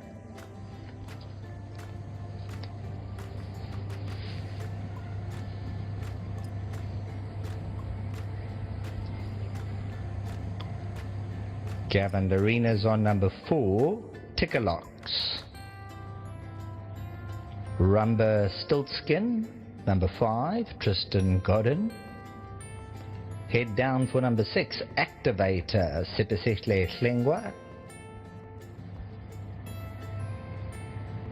7, District 12, Rachel Venica. Sir William is number 11, Robert Carty, the far side. Number 8, Vion's Bomb, dashing past, Atandiwe Mgutwa. Lady Greensleeves is number 9, Kelvin Adip. This is the filly, Lady Greensleeves.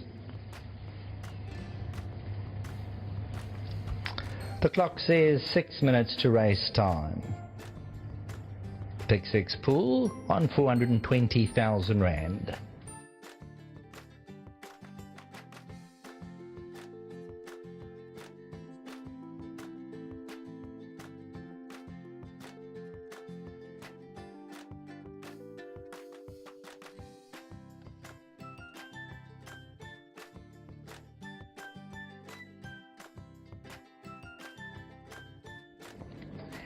Just 6 minutes to get your bets on for race number 3 on the card, and the current favorite is number 2, Osha Carty from the Garth Puller yard with Serena Mudley aboard. Has been holding consistent form. He certainly would be deserving of a maiden win, would Osha Carty. Neatly drawn, as you've alluded to, solid, consistent form.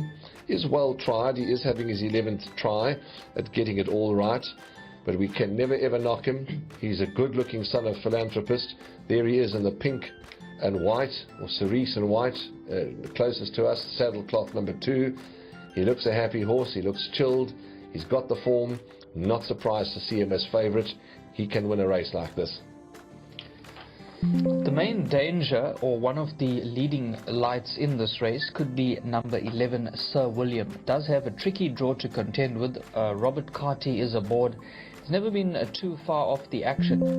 And that form line is sparking up quite nicely, Devon, with Sir William. We're just going to have to leave it up to his position there from that awkward draw. And 5.10 and 190, so there is love in the market for Sir William. But just that draw. But you know, we have seen horses win from awkward draws. The Hollywood Bets Durban July. Well, then it was the Vodacom Durban July. It was won by a horse from gate 20 on the outside. So it can happen. I know that this is not a July field, but it certainly can happen. So if you like Sir William, Just obviously take into consideration the awkward draw, but the form's there, and maybe you might want to take a chance with the draw.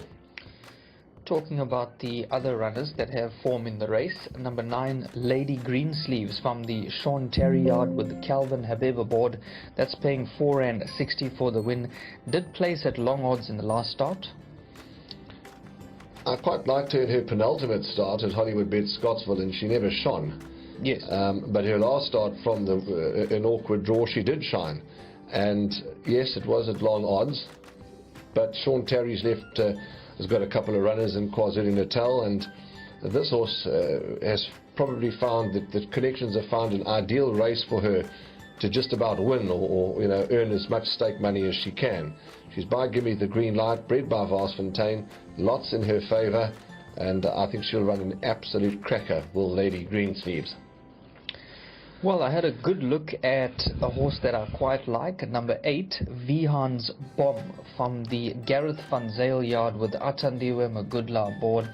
I had a good look at this horse going past us here in the studio and going down to the chute. Looks really well turned out, is extremely well bred, and interesting that this horse steps out on debut over 1400 meters, and I can see the betting 13 Rand 10 for the win on the tote, 4 Rand.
to the studio.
the opportunity, and to the owners, massive thanks to them. Rest of your rides are also competitive. Yes, I had each way chances throughout there. I thought he was by far my best today. Look, the rest of it I am trying, and if we haven't, the winning form as well. Thank you. Yeah, they've supported you through thick and thin. They have a winning form, and they're an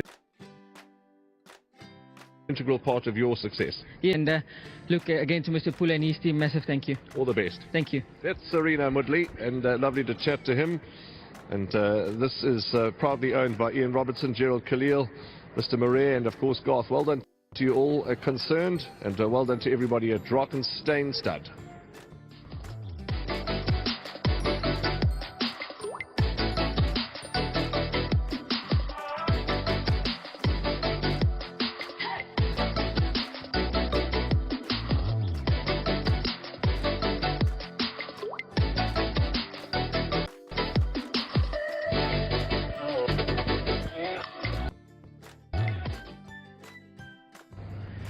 Certainly went down well. Oshakati's in 2, racing. Untidy beginning. Ladushka lost about 3. District 12 also slow out the machine. Favourite Oshakati, first one to find stride. Tickerlocks is right there, the blue cap. Lady Green Sleeves in the yellow, and Fuchsia's on the outside. Vion's Bomb, the big white face, is on the outside of Gajima Mfana as the race past the 1,000 zone. Toroni's on the inside. Then we have Rumba's Stiltskin keeping this one company. Sir William being given a task at hand there, got 12 lengths to make up with Ladushka. Tickerlocks now moving along by a length and a half. Lady Greensleeves second. Oshakati's just waiting to the inside.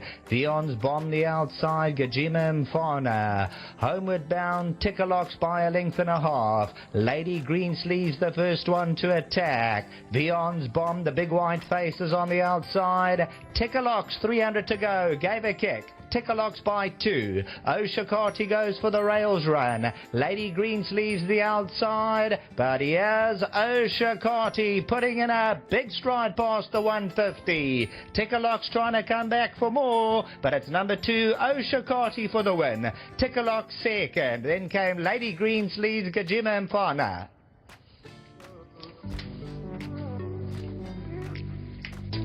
Once again, the speed holding up. Number 2, Oshakati. Tickerlocks try to bounce away, but Serena Mudley and Oshakati for the Garth Puller stable. The Philanthropist. Drakensberg Stud. Mrs. Rupert for Ian Robinson. Khalil, Murray, Puller. 3 parts of a length. Tickerlocks try to give them the skip. Oshakati had more. Many lengths back to Lady Greensleeves, Gajima Mfana, Vion's Bomb. Sir William was dropped out of it, and the way the course is running today, you need to be up there the first couple of races. They're not making up a whole lot of ground. Tickerlocks and Oshakati. Tickerlocks try to speed away, and Gavin Larena obviously sensed we'll try and get a break, but Oshakati had the winning form, just wants to run around for a stride or 2, but coming down to the winning post, the 2 Rand 20 favourite will get rewarded for consistency at the 11th attempt after being second on 4 occasions. Today is Pepe, number 2, Oshakati. Let's go back to the studio.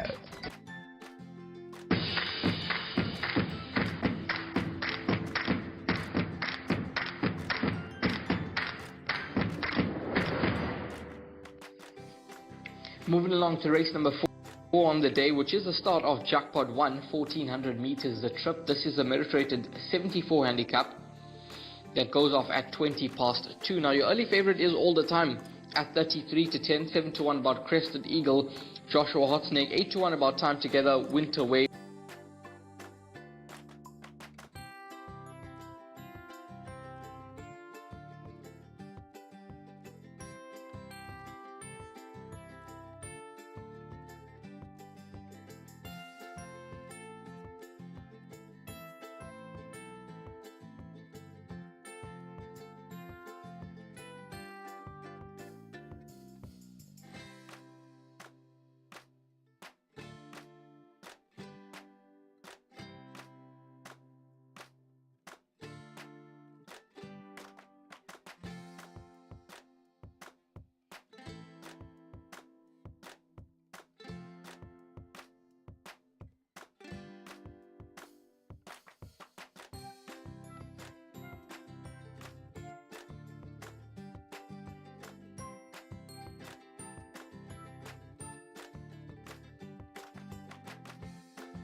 Sereno Moodley aboard.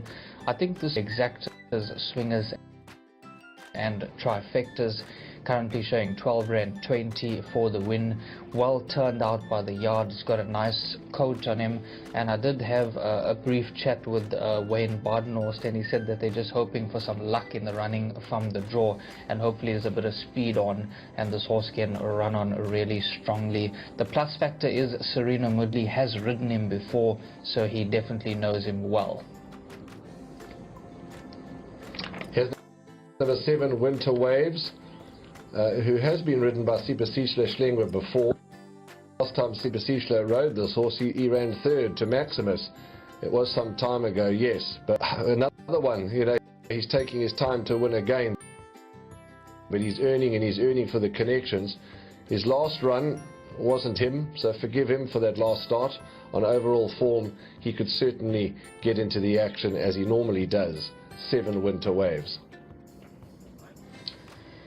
5, that's currently in picture. This is all the time from the Yogus Governor yard. This is the current favorite at 3 Rand 30. Has shortened slightly in the fixed odds betting market. I mean, just look at him in the parade ring. Looks absolutely immaculate.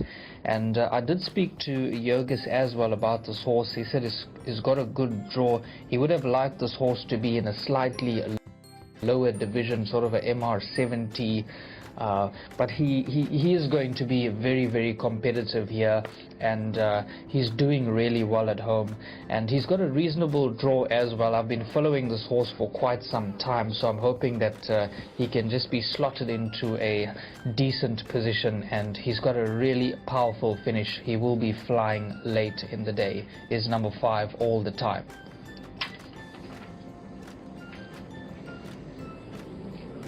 Here's number 4, Izapa. Izapa is for Sabine Plattner, Andre Nell, Robert Carty.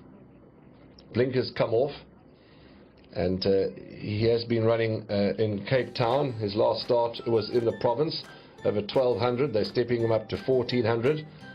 I believe that he can build on that local run last time, which was 2 weeks ago, and he should strip a lot fitter, because that was the first run back from a rest. He's a lovely looking son of soft falling rain. Horse number 4, Izapa, at 13 Rand 40, 390. Here's a look at number 1, Lucky Dollar from the Stuart Ferry yard. This one's got Seanville aboard. He's got a plum draw. Seanville has already had a winner on the day, so a lot to like about number 1, Lucky Dollar. And I see they've put the blinkers back on. That's currently paying it around about 10 Rand 40 for the win and 2 Rand 10 for the place. For me, larger trifectas and quartets, number 1, Lucky Dollar. 10 is Intrepid for Mr. Sugalim, son of VAR, out of the Jetmaster mare Pan Am. Never too far off the action, and one of these days he's going to run an absolute cracker. Each way chance for Intrepid. But they are starting to leave the parade ring. So, excuse me, without any further ado, we go upstairs to Sheldon.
Number 2, Pongola, Rachel Venica. 1, Lucky Dollar, Seanville.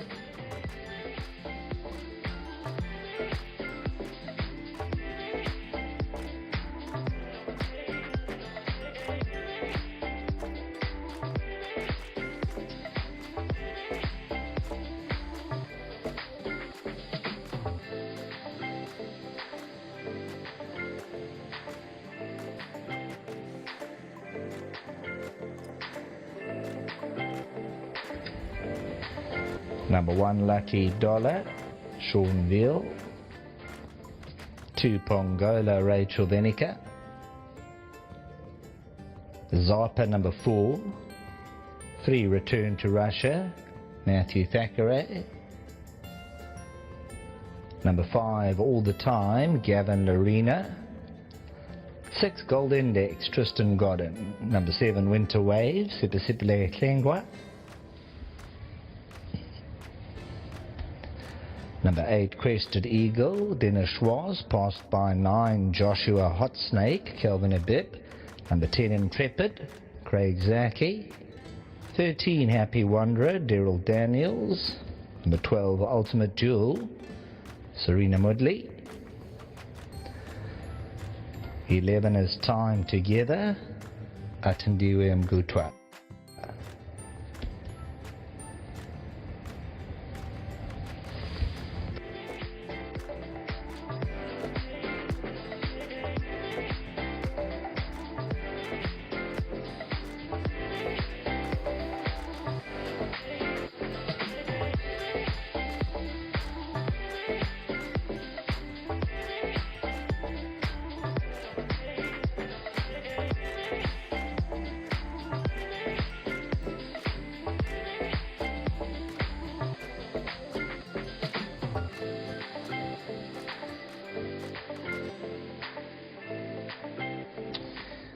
Just 7 minutes to get your bets on for race number 4. We've seen them going down to the start. The current favorite is number 5, All the Time, from the Yogus Governor yard.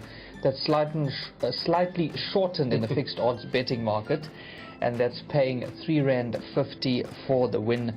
I've had a good look at the replays, and I have been following this horse for some time. He's the type of horse that can run on really, really well, and that's what he has been doing in his last few races. Like I said earlier, I did speak to the trainer and get a few comments. He said that the horse will be very, very competitive, and he has won over the distance before. For me, he is my first selection. Looked really well. I just think that Gavin Larena is going to suit this horse down to the ground. And Yogus has his horses in a good space, he really does, and he's got the form. He's by Gimme the Green Light. The other day, every time you looked, it was a Verse and Getrix. Today it seems to be the Gimme the Green Lights, and all the time has all the form, and certainly cozy draw, and well, if you like him, you back him. 350, 130, the punters are hugely in his camp, and why not? He really has a bright winning chance. Does number 5 All the Time. 1 or 2 others. What did you make of number 3, Return to Russia? Now, here's a horse that's lightly raced. Obviously had issues along the way. Yes. Gets blinkers this time, excuse me. Beechamwood Boys won again since. He could be under the radar, this horse, Return to Russia. Yeah, he's had 2 runs after a bit of a layoff, and one was on the 22nd of May, and the next one was on the 17th of June, where he ran a lot closer. He finished 3.5 lengths behind Beechamwood Boy, and we know that Beechamwood Boy is absolutely no slouch. I think that that's a really decent individual. So 3rd run after the rest should be in peak fitness, and the Miller horses are always there or thereabouts. Got a reasonable draw. I think you have to throw this into your larger trifectas and quartets, and that's paying at around about R15.30 for the win. We heard our colleagues a moment ago talking about 1 Lucky Dollar and 10 Intrepid. Where do they fit in your pecking order? For me, at the back end of trifectas. And Number 4 is having his 2nd start in the province. His last run over the 1200. I think there's scope for him to build on that, and he's a good-looking individual. Yeah, should be much more fitter after that last run on the 26th of July when finishing 6 lengths behind Moya Walaliga. So you can throw this into your larger trifectas and quartets, but did look really well in the parade ring, I must say. Devon, I like Joshua Hot Snake, and yeah, I believe that he can go back to back. He comes from an informed stable. He's owned by Jeff Perkins and Mr. Collins. And he's a son of Noble Tune. He's a handsome son of Noble Tune. He's won 4 times, and it was a gutsy performance. I wouldn't be shocked if he went back to back. Yeah, I agree with you. It was a gutsy performance, and I did have a good look at that replay. It's just that he's got a little bit of a tricky draw to negotiate here. But Calvin Habib knows him extremely well. He's ridden him in the last 2 starts, and that's paying at around about 820 for the win and 260 for the place. So healthy respect for number 9, Joshua Hotsnake. I thought a horse that deserves a lot of respect in this race could be number 8, Crested Eagle. Ran an absolute cracker on the poly track in the last start, finishing 0.9 lengths behind Voldemort. Dennis Schwartz is aboard, and this horse loves this 1400 meter trip, and he also tends to run well here at Greyville on the turf.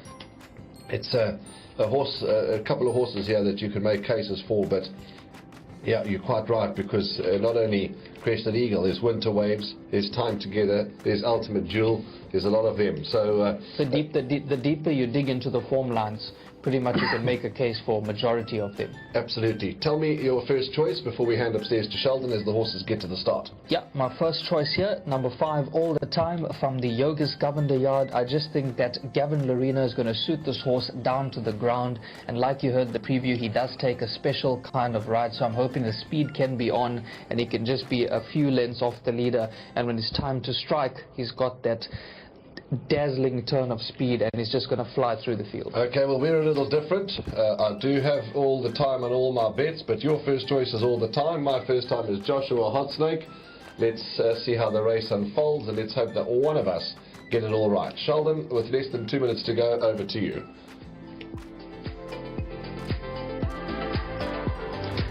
Thanks very much. Just under 2 minutes to get those jackpot bets on. Just over 200,000 Rand in the kitty, 70,000 in the win bet. The favourite, number 5, All the Time. We'll keep a close eye on All the Time. He's a horse who takes that patient ride. You've got to ride him almost no good and just wait for him to build up. So let's see if he's able to make up the ground. Ticks up front, so All the Time. Gavin Lorena's expertise will come into play.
Runners about to be called up for race number 4.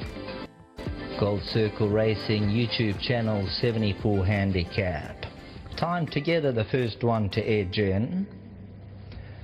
Taken a hold of Lucky Dollar. Could be one of the runners to press forward from gate 1. The Hooded Return to Russia. Of course, he ran behind Beach and Wood Boy last time out. A 92 handicap. Gold Index, Joshua Hotsnake. The Grey Intrepid to 10. Is Zarpa being led up? See the riders off, number 3, Return to Russia. Spinning him around. Pongola in the meantime edges up. Crested Eagle. Ultimate Jewel, Happy Wanderer to come up. Is Zarpa, Winter Waves. Favourite All the Time.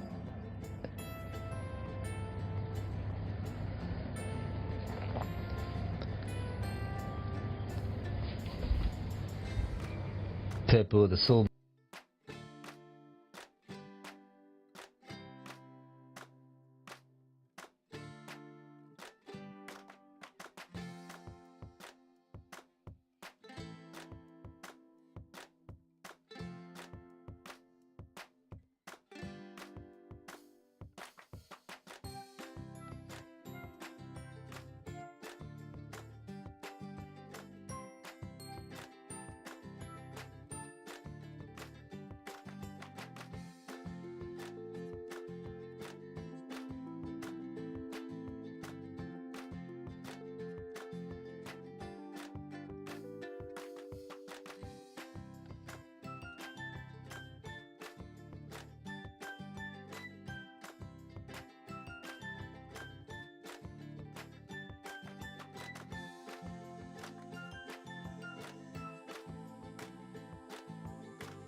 the late challenge of number 5 all the time.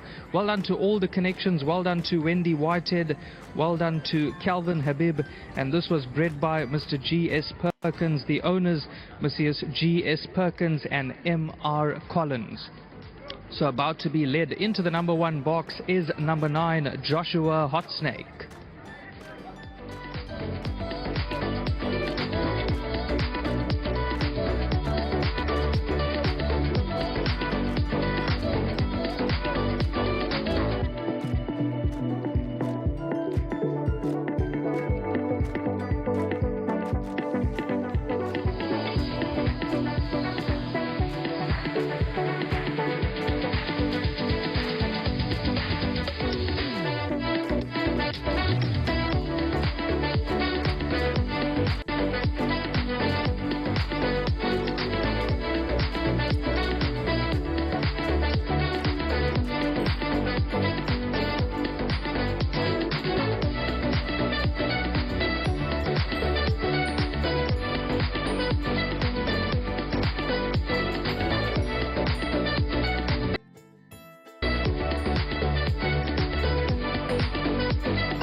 Well, you've just seen a nail-biting finish to the running of race number 4, and victory goes to number 9, Joshua Hot Snake from the Wendy Whitehead yard with Calvin Habib aboard.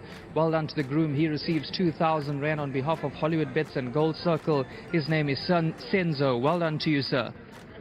Fantastic stuff. Okay, let's get the winning trainer in first.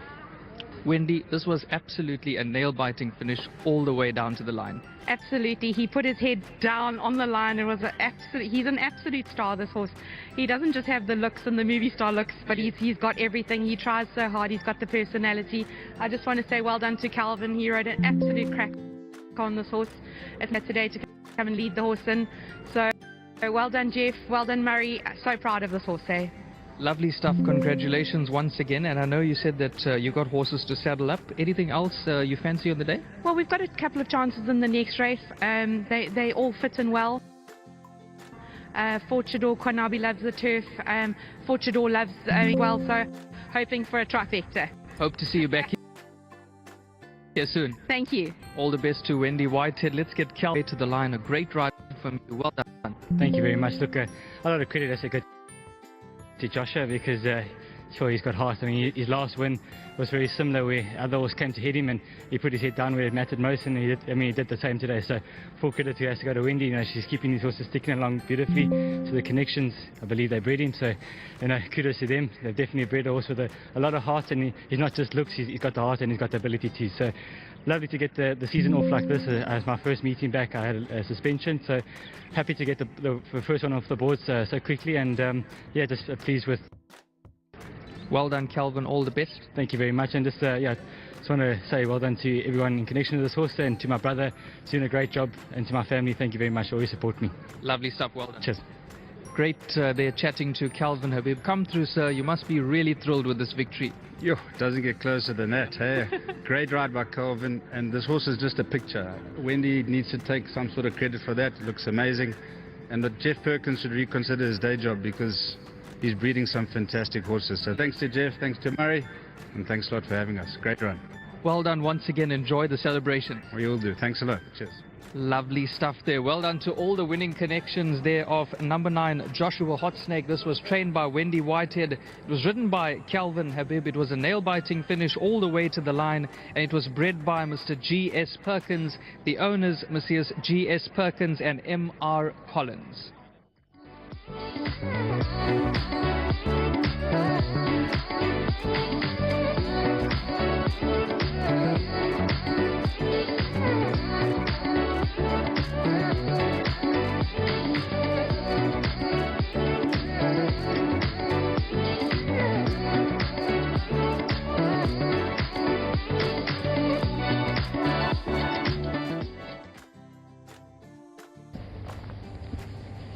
1,400 meters.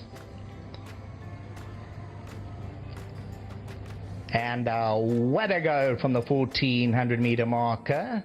Gold Index at the back of the field.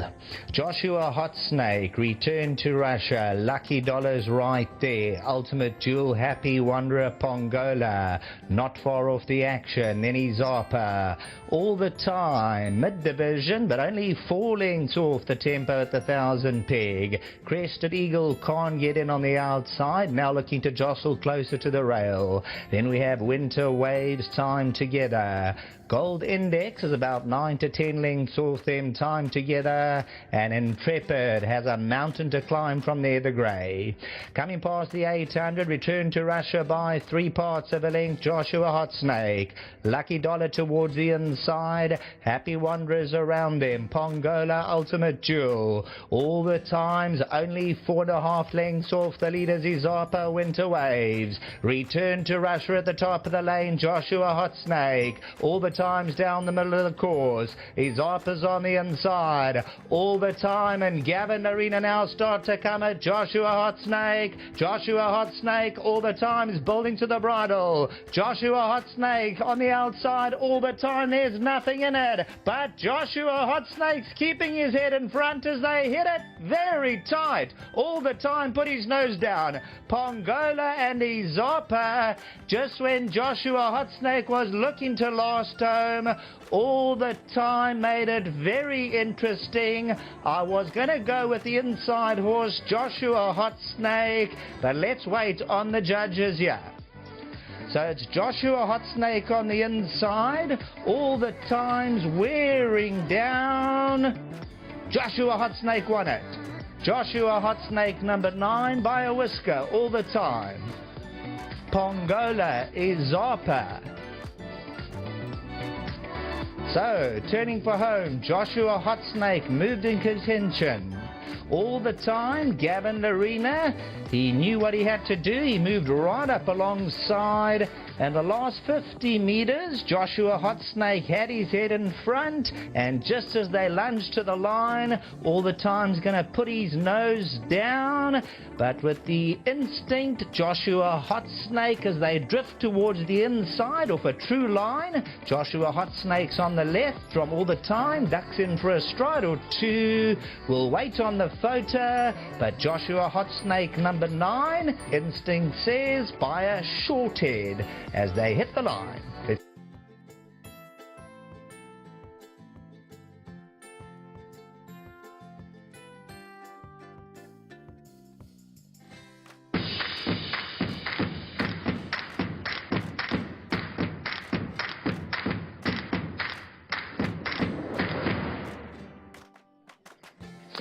A tough race ahead in race number 5, which is over 1,400 meters, a 66 handicap for the fillies and mares, where they are betting 7 to 2 the field. Number 2 Angelic 4 to 7 to 2. Number 1 Shell Seeker is 4 to 1, and then we go out to 6 to 1 and better the rest of the runners. Rahil, it's a very competitive looking race. Let's start off with number 1 Shell Seeker. She's, remember, calling her debut run, and she won so impressively. They thought she was going to go through and do some bigger and better things. She hasn't quite recaptured that earlier form, but she's been consistent enough, and with the best of the draw and her rating, she's got to have as good a chance as any. Yeah, she's a horse that obviously is major setback due to a few injuries and things that she just hasn't probably overcome mentally. But she's obviously a horse that could be quite competitive in this event. And as you mentioned, it's a very open race. And Mark Dixon's got another filly that she won at the center that haven't quite been the same. And that's in the form of number 10, Spirited Flight, who's at 40 to 1 in the market now. She's returning off of a 100-day layoff. Her last 3 runs have probably been against a lot tougher, from a 76 down to a 67. She's a horse that does seem to have quite a bit of ability, but she obviously needs to put her best foot forward. So numbers 1 and 10 from the Mark Dixon yard, both horses that I think you want to keep a very close eye on. But I think the horse that they all have to beat is the worthy favourite in this lineup, number 2, Angelic Fort. Now last time out, Richard Free, he came back into the second box and he mentioned that it was things didn't go according to plan, and a few errors in judgment on that occasion, and obviously this individual drawn in gate number 2. So last time out, the fact that she still ran second, I think is a huge positive, and being drawn in gate number 2, I think she's a horse that's going to go extremely close to getting the job done in this event with Gavin Arena aboard.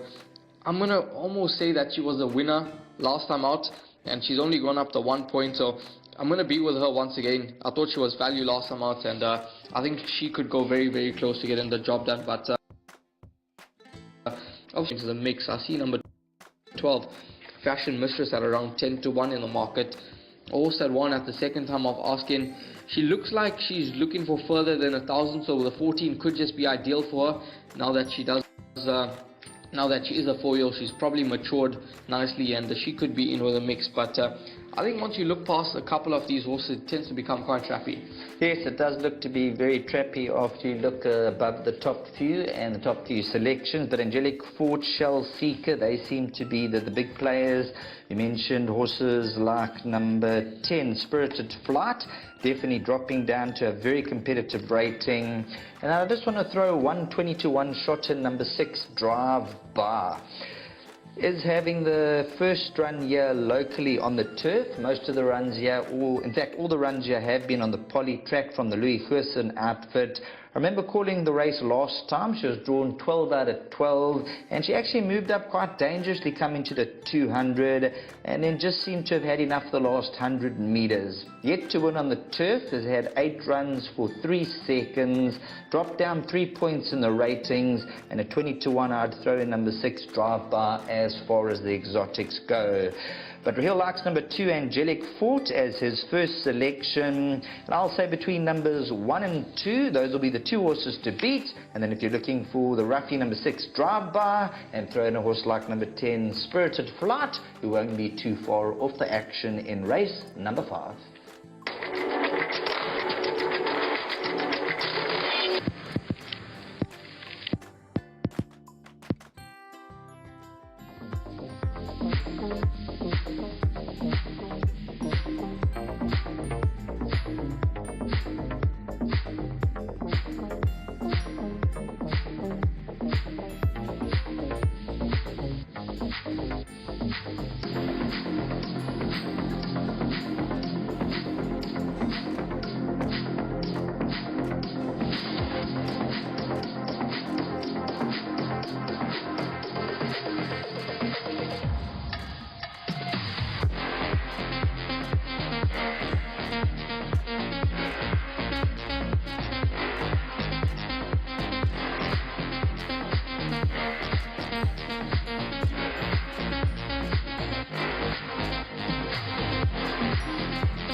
So just 14 minutes to get your bets on for race number 5.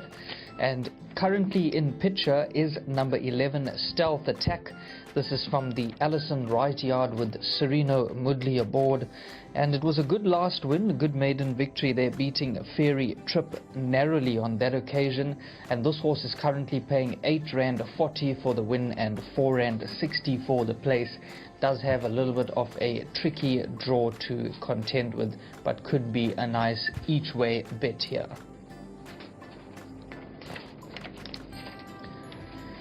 Here's a look at the current tote favorite. That is number 2, Angelic Fort. This one's got Gavin Larina aboard. Ran a good second in the last start on the poly track behind Rocking the Time Away. Does have a very, very good draw. And I'm just glancing at the tote. That's jumped up to R4 for the win and 120 for the place. The last 3 runs have been very, have been very, very good. So you've got to throw this horse into all the equations. Could be the one to beat here.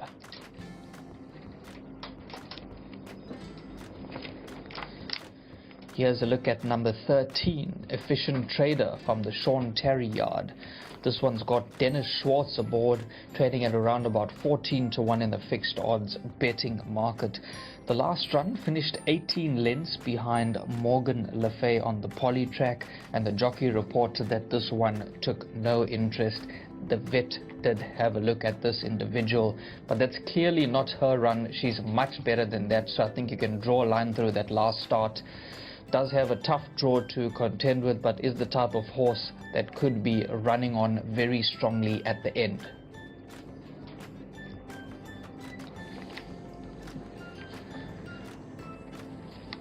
Currently in picture there is number 7. This is Shlali from the Michael Roberts yard.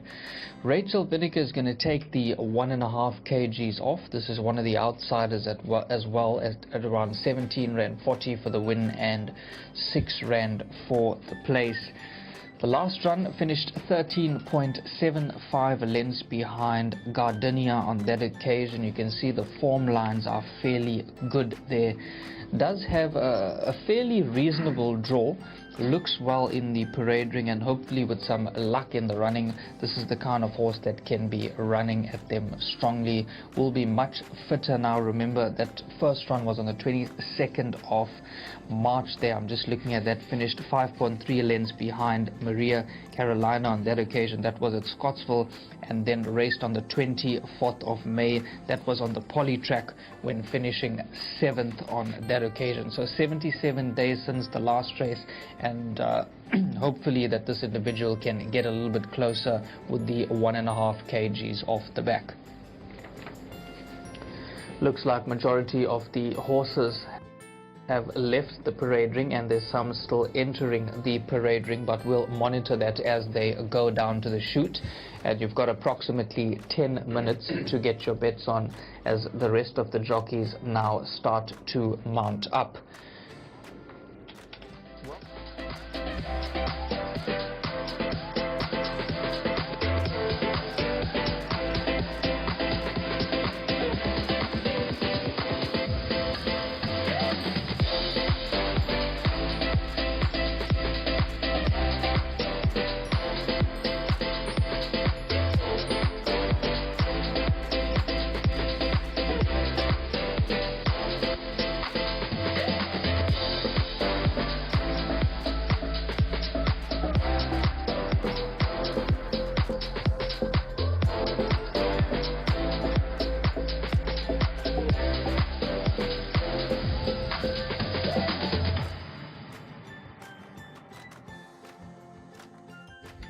On the track, number 2, Angelic Fort, Gavin Larina with the companion. 9 minutes to get your bets on.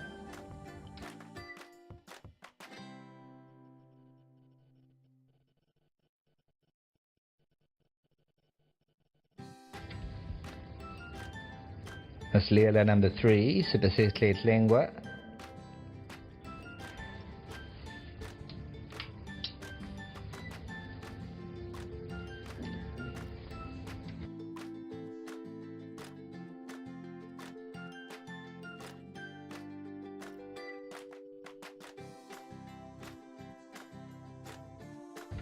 Number 6 is Drive By, Chase Mojan.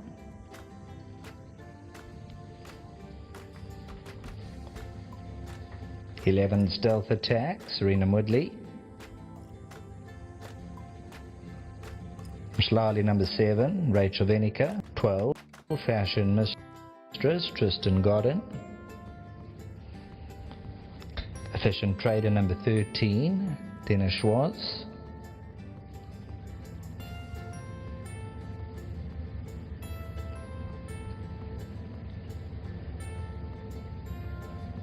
Fort Jador number 4, Kelvin Abib. Full set of silks. Fort Jador.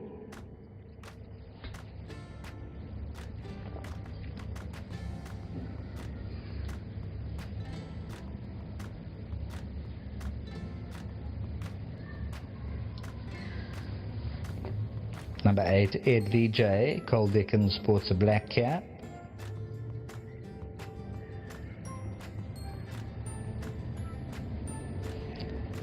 Craig Zaki's on number 1, Shell Seeker.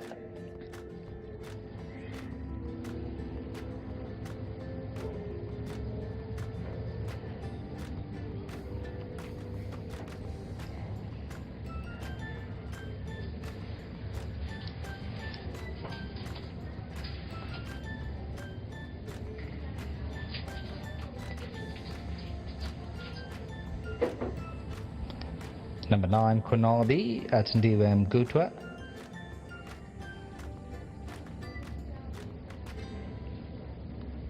Onto the track, 9, Quinabi. Number 10, Spirited Flight, Daryl Daniels.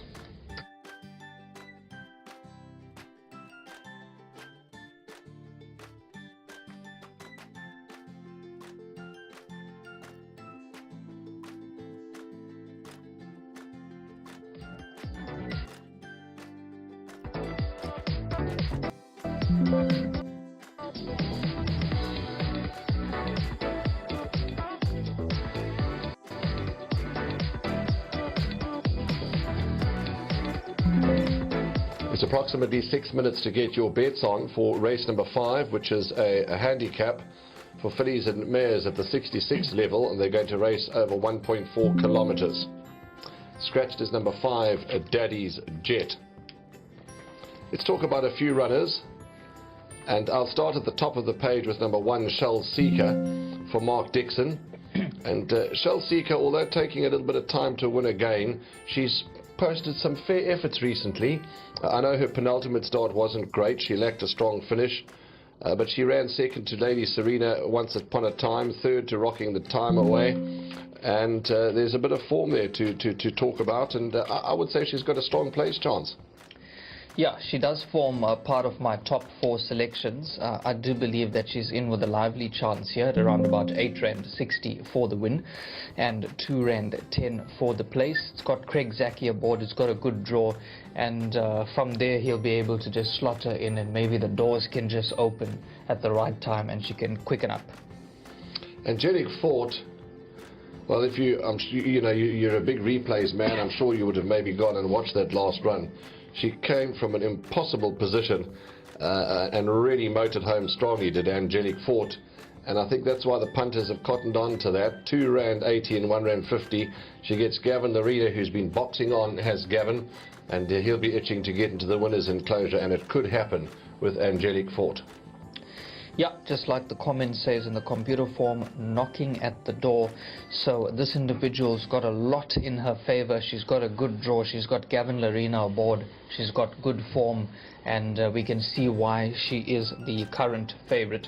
Excuse me, at around about 2 Rand 90 for the win. Has to be a massive runner here. Golf Puller's horse Miss Lila, one that's never too far off the action, should be ready for a huge effort. I think she's a massive contender for top honours. Yeah, I've been following this horse for a while, and if there's a solid speed on, she's a horse that can really quicken up very, very well. So if there's a solid speed on and she gets a decent position in the race, she'll be really running on very, very strongly at the end. She's got a very good turn of foot. Let's talk about Wendy Whitehead's 2 horses. One is Kunabi and the other is Fort Jador. let's start with Kanabi then, because that last run, you know, draw a line through that, but her overall form, she's got a squeak here, Kanabi. Yes, she runs on really strongly, and if you dig really deep in the form line and you go back some time back, that was in October 2022, she ran here and she ran really well. She finished second on that occasion, so she clearly runs well here at the Greyville turf. Atandiwe Magudla is aboard. It does have a little bit of a tricky draw, but I'm hoping that he can just slot her in and she'll be quickening up really well. I did speak to Wendy. She said the horse is doing really well and they're expecting a decent performance. Fort Jador, out of Wendy's two, I prefer Fort Jador. Well, Kelvin Habib knows this horse extremely well, and if you look at that last run on the poly track, finished third, 1.15 lengths behind Blush of Dawn. That was on the 24th of June. That's trading at around about 7-1 in the fixed odds betting market, now shortened down to 690 for the win and 270 for the place.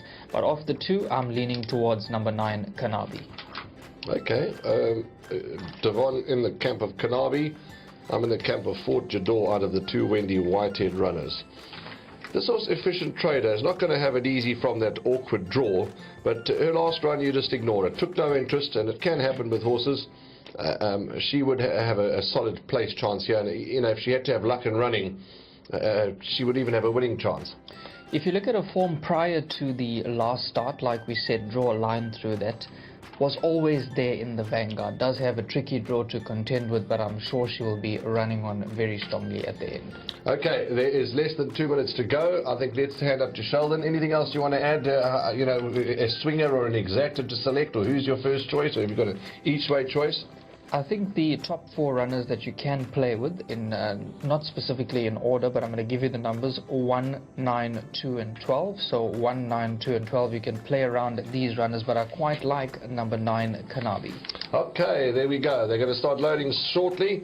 Let's see how this race unfolds, and who will help us to paint the picture is Sheldon Peters.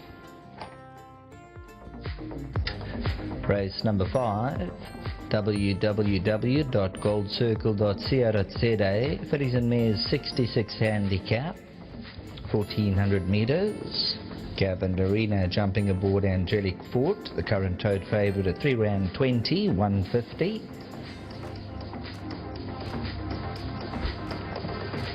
Rachel Vinica now gets a leg up. Mshlali. There's Quinabi, number 9.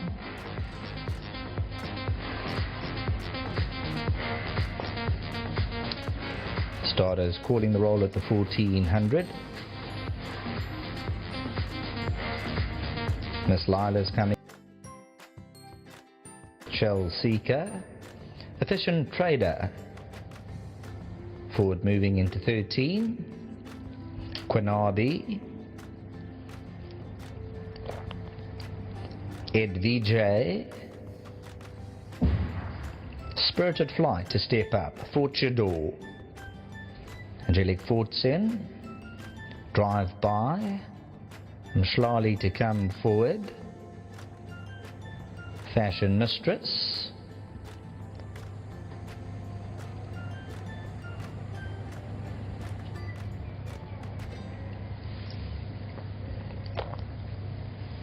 Gate 7.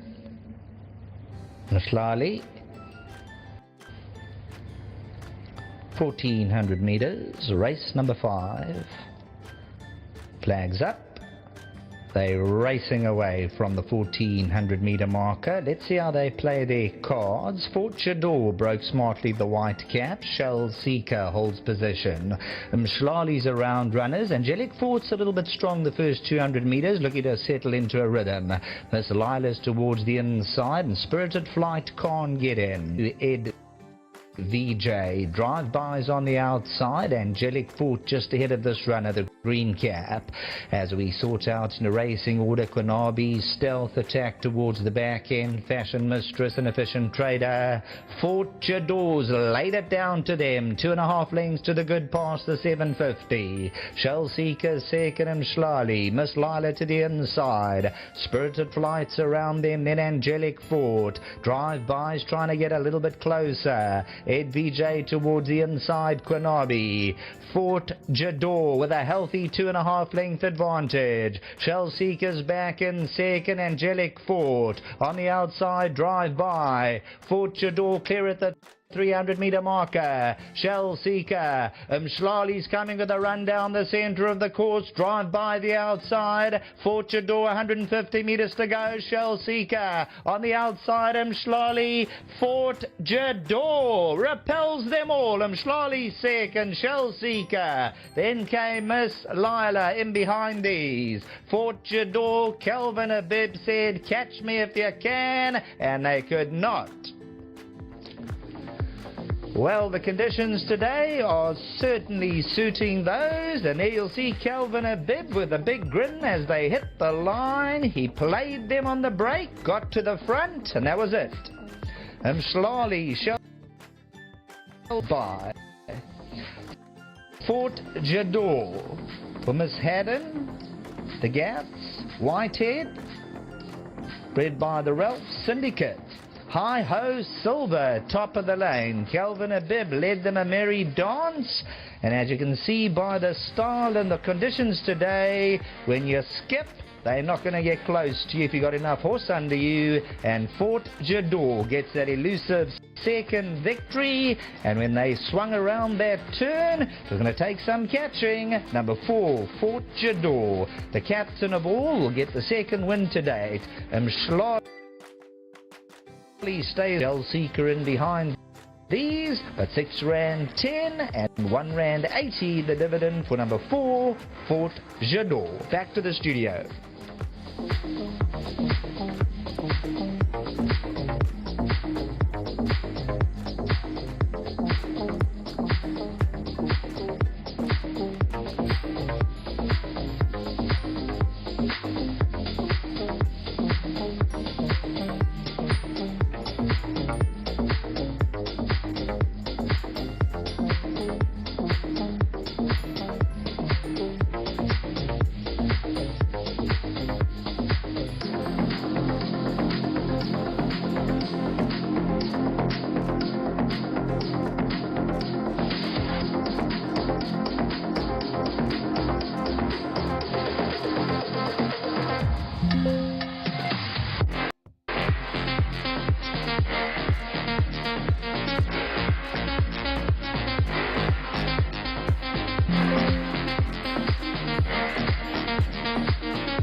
Quick double for the Wendy Whitehead team. They've won here with Fort Jador, captain of all filly, out of a Judpot mare called Polly Wally Doodle, owned by Miss Kelly Haddon, Mr. Gat and Wendy, bred by Ralph's Syndicate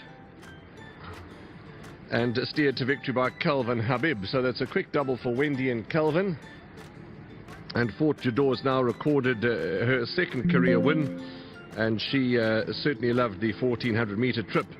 So there's Wendy, there's the team that belong to Wendy Whitehead Racing, there's Kelvin Habib, and here we present you into the winner's box, Fort Jador.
Fort Jador's given Wendy Whitehead and Calvin Habib a quick double.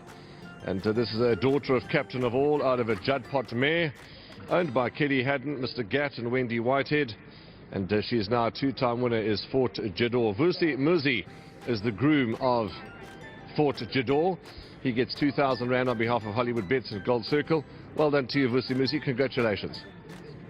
Thank you very much. Let's get Calvin in.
certainly suiting those, and there you'll see Calvin Abib with a big grin as they hit the line. He played them on the break, got to the front, and that was it.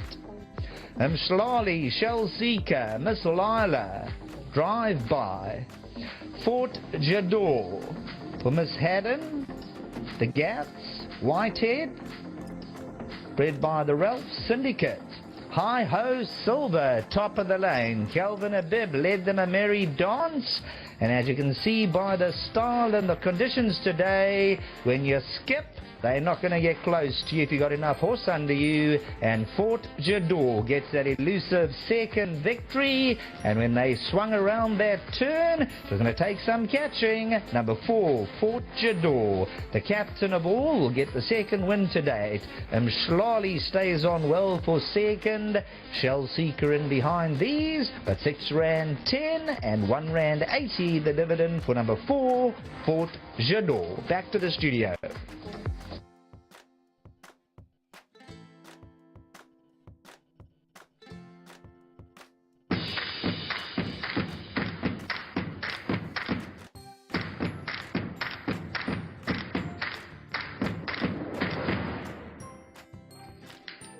Race number 6, 1600 meters the distance. This race goes off at 3:30.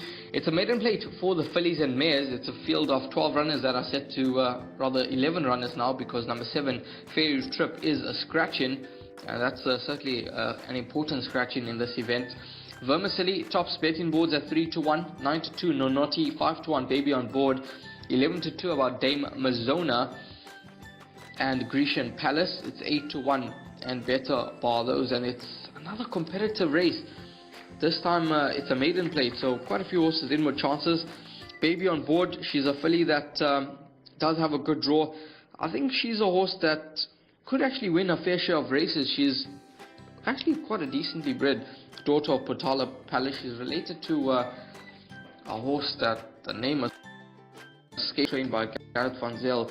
I'm not sure if Sheldon will be able to help me out here. She was a horse that used to, a few times she actually used to tear away to the front, and it was Emerald something. I'm not quite sure what her name is, but ran in this exact same silk. Princess or something. She won one day by about 12 horses. Yes, on the poly track. Yes. And Warren was the boarder, and yeah, this filly is actually related to her. And last time out, she showed quite a bit of speed over race, but it didn't seem to finish her race off. And maybe she's one that you want to include once again, going over 1600 meters from a decent draw. Vermicelli, Nonoti, Grecian Palace, all horses that you can make valid claims for here. Yes, when you look at the fields, it's basically like taking a dartboard and throwing a dart and taking your chance. But I'm going to be with you, number 2, Baby on Board. I think the Robbie Hill team is going to have a big day. They have got a first timer running earlier in the day, which the money has come for, and I believe that's quite decent. Baby on Board took on winners last time out. The only thing she needs to do is settle. Yes. Last time out, she jumped out from a wide draw. If memory serves me correct, there could have been a little bit of jostling in that earlier. Maybe something just stirred her up. From that number 2 draw, I think that around 5-1, she's got the improvement factor to come, and I'm going to be quite strong on number 2, Baby on Board. 5-1, I think that's generous odds, well drawn. If things map out for her, I believe she's going to run a huge race. Number 8, Grecian Palace, moved up dangerously last time out, but of course, Mountains of the Moon, Robbie Hill will have a good line there. And then number 3, Ananoba, 6-year-old, lightly raced, gets the 4 kgs off. Perhaps worth throwing into the minor play. But number 2, Baby on Board, I believe everything's mapped out for her. I think the 5-1 will go.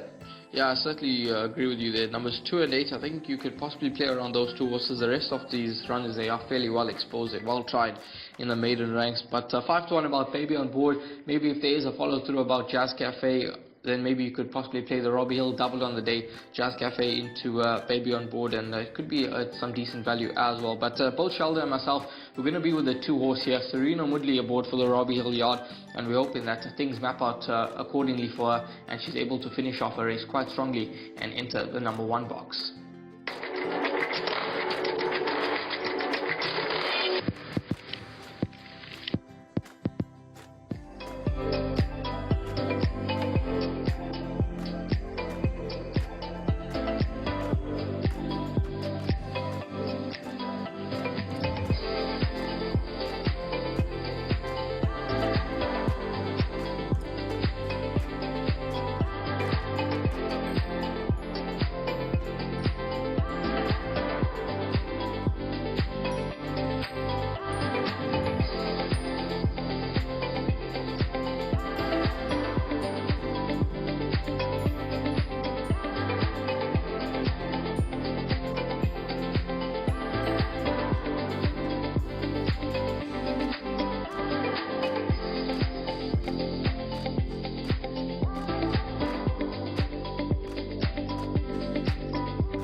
Just 16 minutes to get your bets on for race number 6 on the card, and currently in picture is number 2, Baby on Board.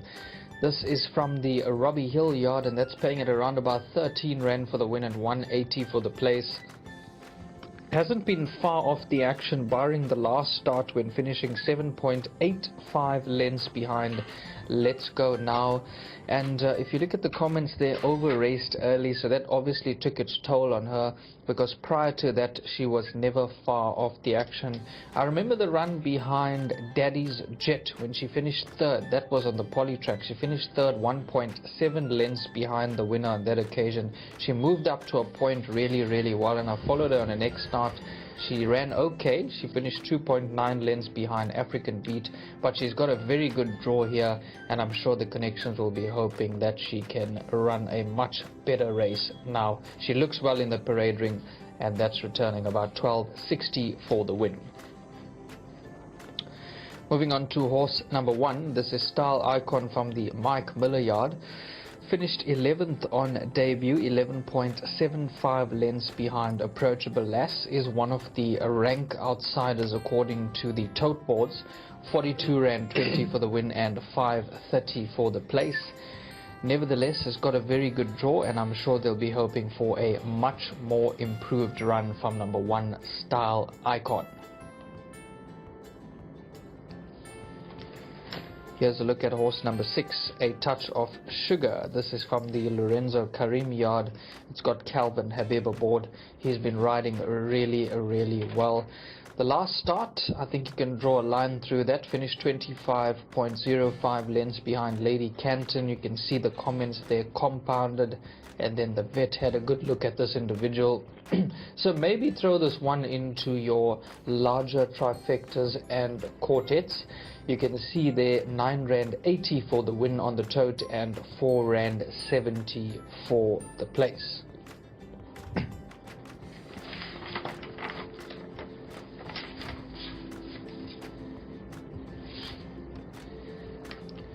Moving on to horse number 12. This is Flight Display from the Mike Miller yard. It's got Robert Carty aboard. A little bit of a tricky draw to contend with. Another one of the outsiders of the field at 40 rand 30 for the win, and I'm sure they'll just be hoping for a much more improved performance compared to that debut effort.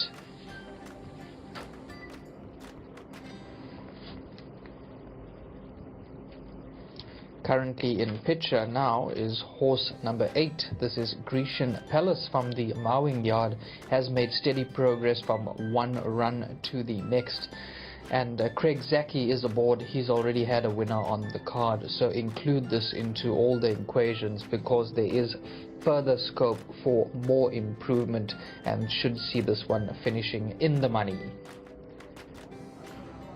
Number 5 is Nonoti. That's paying 440 for the win and 160 for the place. This is from the Michael Roberts yard, and has never been far off the action lens-wise. Is knocking on the door, and this could be the race where she delivers, with Rachel Vinegar aboard, taking the 1.5 kgs off the back. As horses have now exited the parade ring, they're going down the chute. They're going to make their way onto the track. We're going to hand you upstairs to Sheldon Peters, our commentator. He's going to take them down to the start for race number 6. Over to you, Sheldon. Thanks, Devon. Runners for the 6th race, Track and Ball Gaming Maiden Plate. 1600 meters is the distance. 12 minutes to post time. Get your bets on. Nonoti number 5 is the marginal favourite at 450. Vermicelli number 4 is at 4 rand 30, has just shortened to tote favourite number 4. Style Icon number 1, Tristan Godden.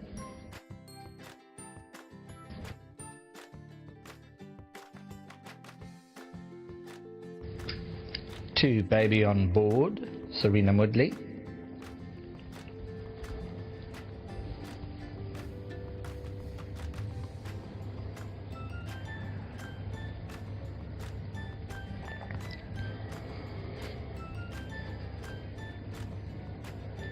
Look at number 1, Style Icon.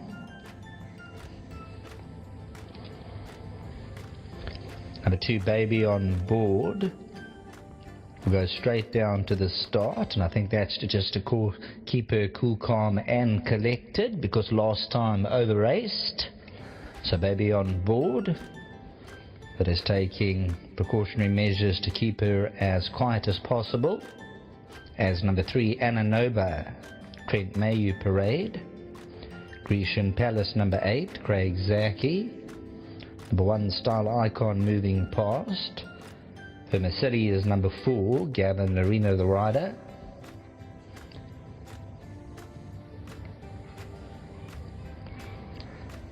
Number 6, A Touch of Sugar, Kelvin Abib.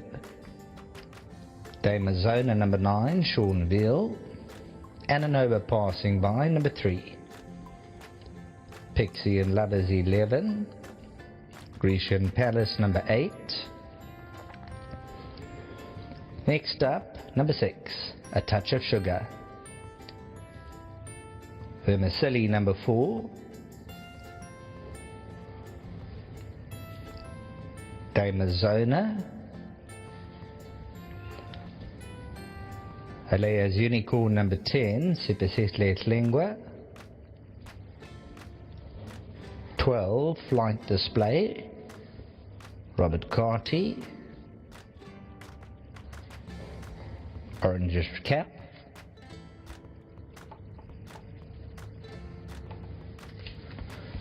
Number 5, Nanotti, Rachel Benica.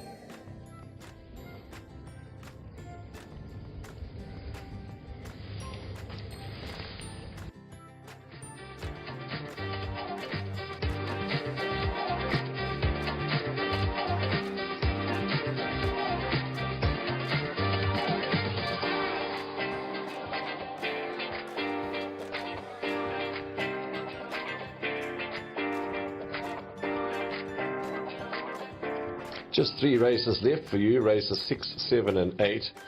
And when we looked at the program, we were all in the camp of Fairy Trip, and sadly that filly has been scratched, which now makes it a lot more testing to try and predict the finish. Is there anything that jumps out at you that you know, you think, well, I'm going to replace Fairy Trip with so and so? Is there any horse that's caught your attention as much as Fairy Trip did? I don't have a strong first selection, but I do like to believe that the race is between numbers 5, Nonoti, and number 4, Vermicelli. Okay, well, let's then just open the discussion with these 2 horses, and we'll go in numerical order. 4, Vermicelli, the Ideal World filly. 4, Mrs. Badenhorst, Gavin Larina, Wayne Badenhorst. Gavin rises for the family, because of course he's married to Wayne's sister. And well, this Ideal World filly has been really running positive, good races, and she's the favourites, the punter's choice at 4 Rand 10 and 1 Rand 40. She could go one better. Yeah, it was a really good run in the last start, when finishing second behind a Winter Frolic on that occasion. I did speak to Wayne. He said the horse is doing well, and they're hoping for quite a competitive performance. This horse is paying at around about 4 Rand 10 for the win. Well turned out by the yard, as their horses are always well turned out. So I'm expecting a massive run here from number 4, Vermicelli. Then you talk about Nanati. Now, she is a filly that's by Rabada. She's for Mr. Tommy Crow, who's had a couple of places today already. This horse, if you ignore the last start, which was over 1,400, now gets 1,600. I'm not surprised that you and a few others quite fancy her chances.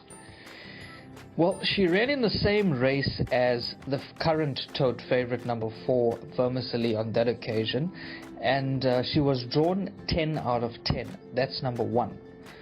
But if you look at that replay very closely, the computer form says hanging in brushing. She did brush a horse into the closing stages, and if I'm not mistaken, that was towards the outside of the track. So that caused a little bit of issue. She can get smooth run in transit, and she'll be really running on very strongly at the end. I'm expecting a much better performance compared to the last start. Like I said, you can probably just ignore that because there was one or two excuses. Prior to her last run, she was holding solid form. She was always in the frame, so I'm expecting a massive performance from number 5, Nonoti, from the Michael Roberts yard. Baby on board, you heard in the preview show, it's taken on winners before, etc. Lightly raced, cozily drawn. This is for the Monega family. Robbie Hill, Serena Mudley. She's lightly raced, Devon. She could really make her presence felt in a big way here. Yeah, she's got a good draw, and she has plenty of scope to improve even more. So you got to factor this into your equation. She's got a good draw, and Serena Mudley has ridden her in the last run, and he knows this horse now. So at around about 10 Rand 60 and 2 Rand for the place could be a little bit of value there. There she is, the daughter of Patala Palace, on the left-hand side of the screen, with the majority white silks with the black epaulettes. And I've watched her going down to the post. She's really loving it. She's ears are pricked. She's got a bit of a spring in her step. And there's lots to like about her. And there could be some value at 10.8 and 2.0 about number 2, Baby on board. What do you make of Ananoba? Because MJ Oudendal has always sort of given this horse a bit of a chance. I know she's a 6-year-old mare. She's sparingly raced. But that form and those efforts aren't the worst we've ever seen. Yeah, I see they ran on the 5th of March, then had a little bit of a slight break there. Then ran on the 16th of July in the same race as the others, finishing 6.35 lengths behind Winter Frolic. And I'm sure the apprentice will help you. He's taking the 4 kgs off, will have less weight on the back, so I'm sure they'll be hoping for a much better run from number 3, Anano. It wasn't the worst run, only 6.35 lengths, but does have a reasonable draw here. Wing family, Craig Zaki, the pilot. They raced this with Mr. Stain.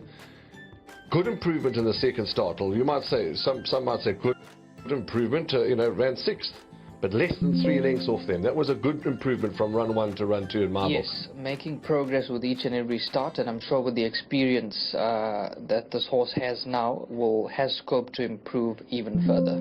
Dame Mizona, which is Comnadu's only runner on the day, also showed some improvement from run 1 to run 2, lightly raced, and she may have a lot more to offer. Yeah, Sean Veal is riding really well. It just has a little bit of a tricky draw to contend with, but I'm sure if the speed is on, this is the kind of horse that will be running on strongly with further progress to come. What do you make of Pixie in Love? Because she's well tried. Her last 2 runs haven't been great, but her form before that was actually very good. She was knocking loudly and loudly at the door, but she seems to have walked away from the door a bit in her last 2 starts. But I know she's also awkwardly drawn. I think she's a must for trifectas. Yeah, larger trifectas and quartets. I have been following her for a while. Like you said, she has been well tried, and the draw is a huge concern for me with this individual. But the plus factor is Chase Majan. He's riding really well, so that's a massive positive. And yes, you can throw this into your larger trifectas and quartets. Doesn't form part of my top 4 selections, but like I said, larger trifectas and quartets. My top 2 here, yes, numbers 4 and 5. Okay, so right from the beginning of the preview, Devon made it known that it's 4 Vermicelli and 5 Nanoti for him. It's a difficult race. I'm looking for big runs from Grecian Palace and Dame Mizona, and I do believe that Baby on Board could be a bit of value now at 8.10 and 180. The horse that's by Patala Palace. So we'll leave you in some peace and quiet as the final checks get done down at the start, and Sheldon will call them home for us. And whatever you've backed, let's hope that it runs faster than the rest of them.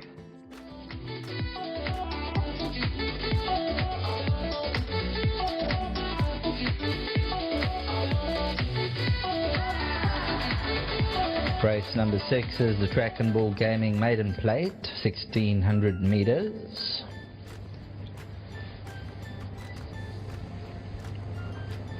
$60 seconds to race time. Number 4, Vermicelli, a short in 3 Rand 40, 130. Number 5, Nanoti, 4 Rand 30. Number 2 Baby on Board at 7 Rand 80. 9 Dame Mazona, 7.30. 8 Grecian Palace at 7 Rand 80.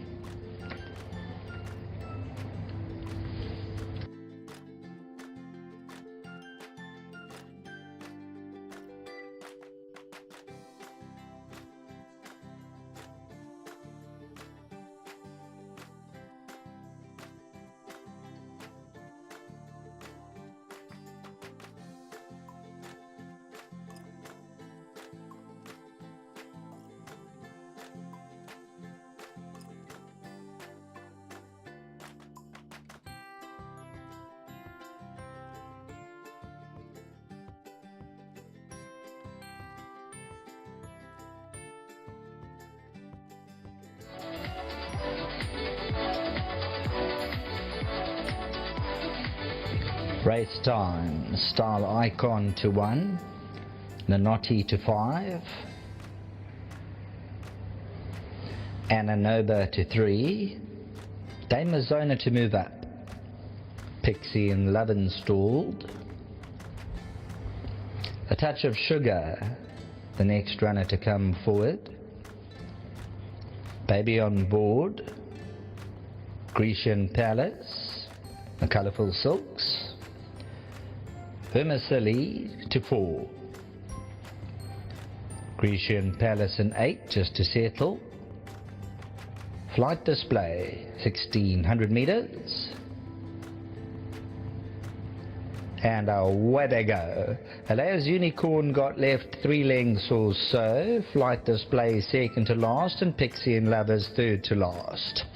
Baby on Board is stargazing the first 200 meters, and Baby on Board a little bit free early doors. Round them goes Grecian Palace. A Touch of Sugar in the yellow silks is right there. Style Icon not too far off the action. Nanoti.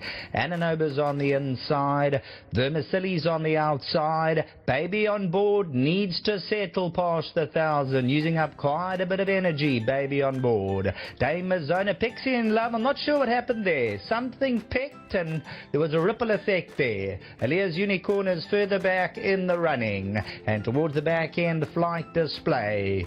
Grecian Palace past the 800 by a neck. A Touch of Sugar's right there on the pressure. Baby on Board's in third. Vermicelli and Gavin Lorena are waiting fourth. Only 2 lengths to make up. Style Icon asking for lifelines. Nanoti watching all unfold in about 6th position as they homeward bound.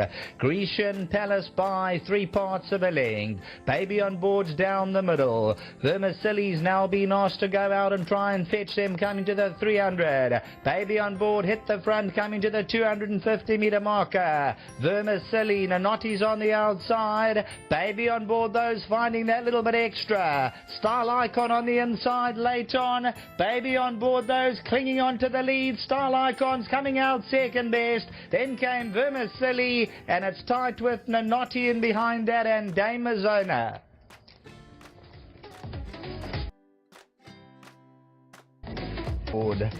Kept on galloping, her own worst enemy. She was fighting the rider throughout, met winners last time out, and Baby on Board, the Patala Palace for the Robbie Hill team, Serena Mudley. This daughter of Patala Palace will win 3 parts of a length. Style Icon, Vermicelli, Dame Mazona probably just ahead of Nanoti. Number 2, Baby on Board, Serena Mudley for the Robbie Hill outfit. One stage around 7 to 1, I think shortened down 5 to 1 race time. Paid 5.70 and 1 Rand.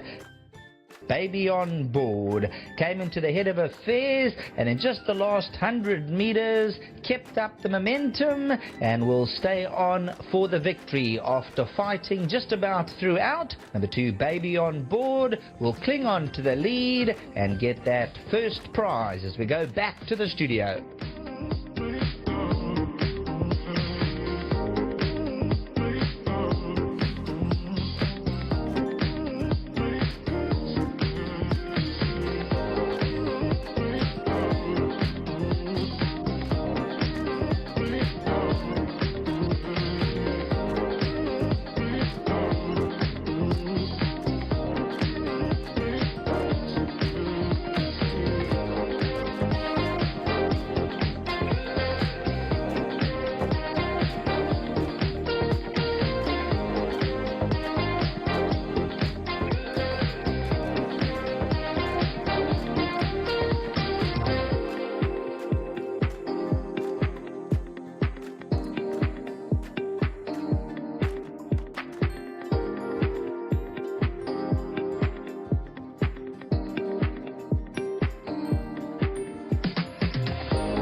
Well, you've just seen the running of race number 6 on the card, and it has been won by number 2, Baby on Board. This is from the Robbie Hill yard with Serena Mudley aboard. This one fought on gamely all the way to the line. They just couldn't get to her, this daughter of Potala Palace. This was bred by Mr. Joel Munega. So well done to all the winning connections, the owners, JJ and NK Munega. Well done to all the winning connections of number 2, Baby on Board, and that's about to be led straight into the number 1 box.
Welcome back to the winners enclosure here at Hollywood Bet's Greyville Racecourse. We've just seen a fantastic victory from number 2, Baby on Board. This was trained by Robbie Hill and ridden by Serena Mudley. Well done to the groom Sonwabile. He receives 2,000 Rand on behalf of Gold Circle and Hollywood Bets. Well done to you, sir. Congratulations.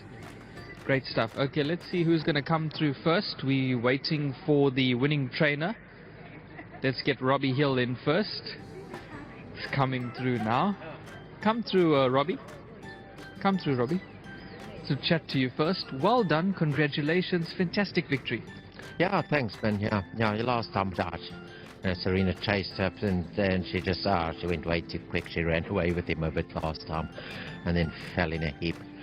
And today our conditions suit a bit, well, not quite, because I wanted to sit her in, but nothing's one from behind today. So, and yeah, everything worked out well. A nice ride from Serena as well. Well done to Joel and his father, Tony. Just well done, and thanks for the support.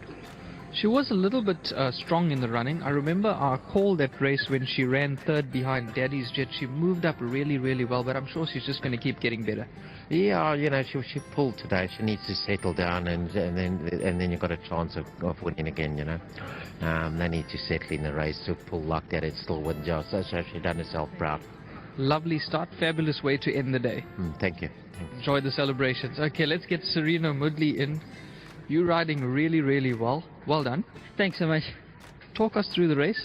You know, she's a tricky filly. She can over-race quite a bit, and Phil told me, you know what, the way the track's running today, just get one in front of you, get her to switch off, and we know she's been doing some good work back at home. She is a bit temperamental, but we've gotten to the bottom of her at home, and she just showed today on the track she's very gutsy, you know, and today the way the track is running, you've got to ride tricky races, and I pulled off the fence at the right time I felt, and I got going on her quite early, and she ran them into the ground at last. But you know, the challenges came, but she fought them off nicely.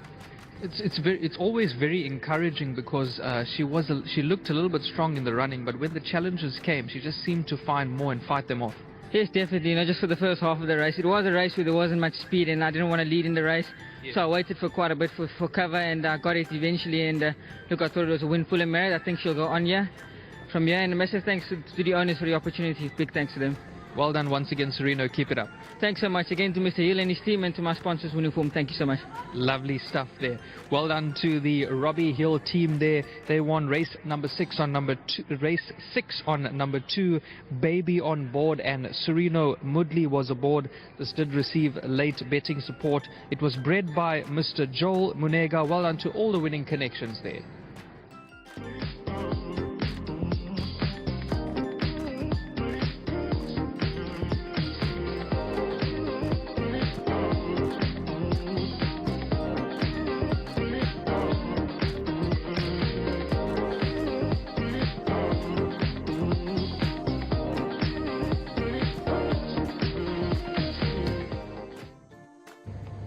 Flight display, 1600 meters.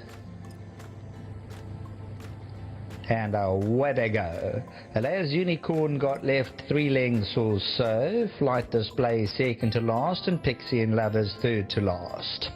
Baby on board is stargazing the first 200 meters, and Baby on board a little bit free early doors. Round them goes Grecian Palace.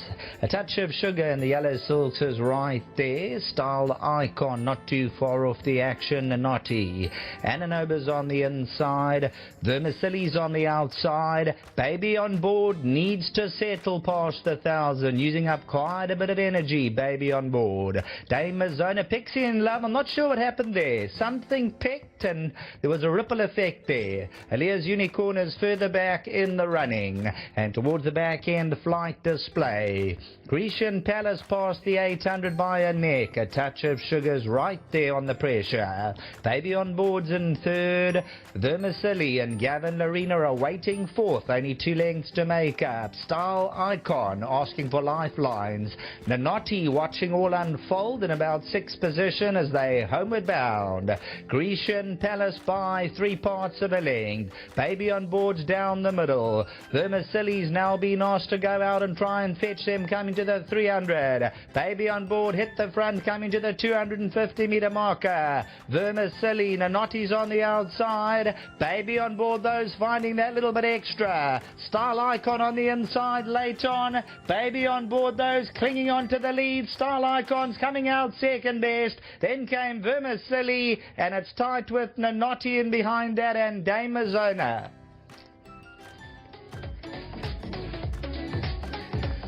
Number 2, Baby on board. Kept on galloping, her own worst enemy. She was fighting the rider throughout, met winners last time out, and Baby on board, the Patala Palace for the Robbie Hill team, Serena Mudley. This daughter Patala Palace will win 3 parts of a length. Style Icon shows big improvement. Vermicelli, Dame Mazona probably just ahead of Nanoti.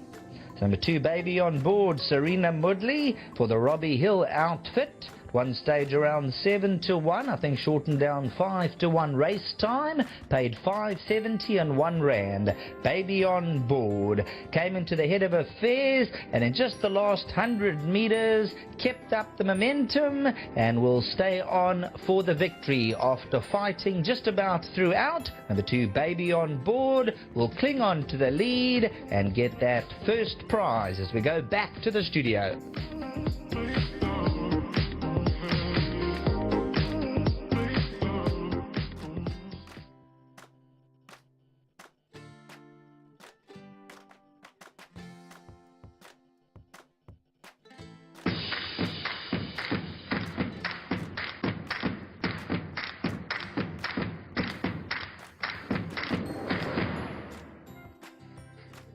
Two races left on the card, so 2 hurdles to get past. Races 7 and 8. 16:05 will be race. The distance is 1600 meters. Looking at the betting, they are betting 4-1 the field, which shows you the open nature of the race, with number 6 African beat 4-1. Number 5 Crazy Blues is at a price of 9-2. Number 3 Spring Kiss is 5-1, and then you can get 6 and 7-1 and better the rest of the field. Let me just have a quick look here. Number 8 Sea Goddess and number 5 Crazy Blues, both from the Louis Gerson outfit. Raheel, I'm going to start with these two runners because I'll be having a bet on both of them. Last time I liked Crazy Blues, and if it wasn't for the draw I would have had a stronger bet, but she came through to win, and Chase Morjan sticks with her. So Crazy Blues, she's got a victory on the turf, she's very consistent.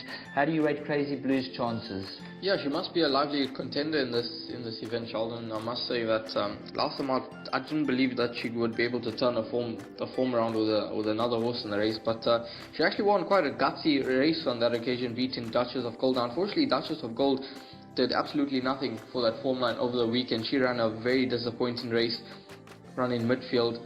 So Crazy Blues, 4-time winner, probably a horse that could certainly go in once again, and she must have a lively chance here.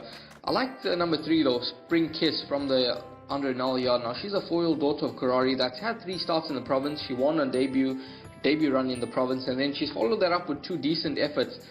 She's been given a break, she's returning off that layoff, but this filly, she's obviously a horse that does have quite a bit of ability. She's lightly raced, she's pulled a good draw, and if things map out accordingly for her, she gets the right run in transit, I think she could be a serious contender in this event here, and hopefully she can go close. So at around 5-1 in the market, she'll be my top selection. But even a horse like Perfect Trust, now last time out, well beaten, I say it 4 lengths, not that far off, but she was held in behind her. But she's a horse that maybe the turf is actually going to suit her a lot better than the poly track, and on a mark of 71, she brings very nice Cape form. She could be in with a chance, and the Carl Youthson stable, they in some decent form. Yes, 100%. Number 7, Perfect Trust, a horse that I have followed in the past, so we'll definitely throw her in. And like you mentioned, last time was on the poly, back 3 local runs here, could have acclimatized and really got in the swing of things. And then number time was just too keen with the blinkers on. The last 2 runs have been behind Reckless Love, who's come out and won again, so there is no stopping Reckless Love. And when you go back 4 runs, 4.2 lengths behind Time Flies, and the average rating of an 87, I actually went in each way next time when she ran second to Grandiorecci, and after that she ran 4th to Reckless Love, and in the last run just over raced, so worth throwing in. And then the current favourite is number 6, African Beat. Place chance? Yeah, I would think that this horse could be in with a place chance, but last start was actually quite decent. 1 left behind Let's Go Now, and we'll see how she does go. She's possibly a horse that has got quite a bit of scope still for improvement, but let's see how she goes. I think there's a few horses that could have a measure in this event. Well, there we go. Race number 7, Not Cut and Dried. As you heard from Raheel, he likes a little bit of number 3, Spring Kiss. And there's a whole host of runners that are worth throwing into your exotics. That's a look at race number 7 over the 1600 meter distance.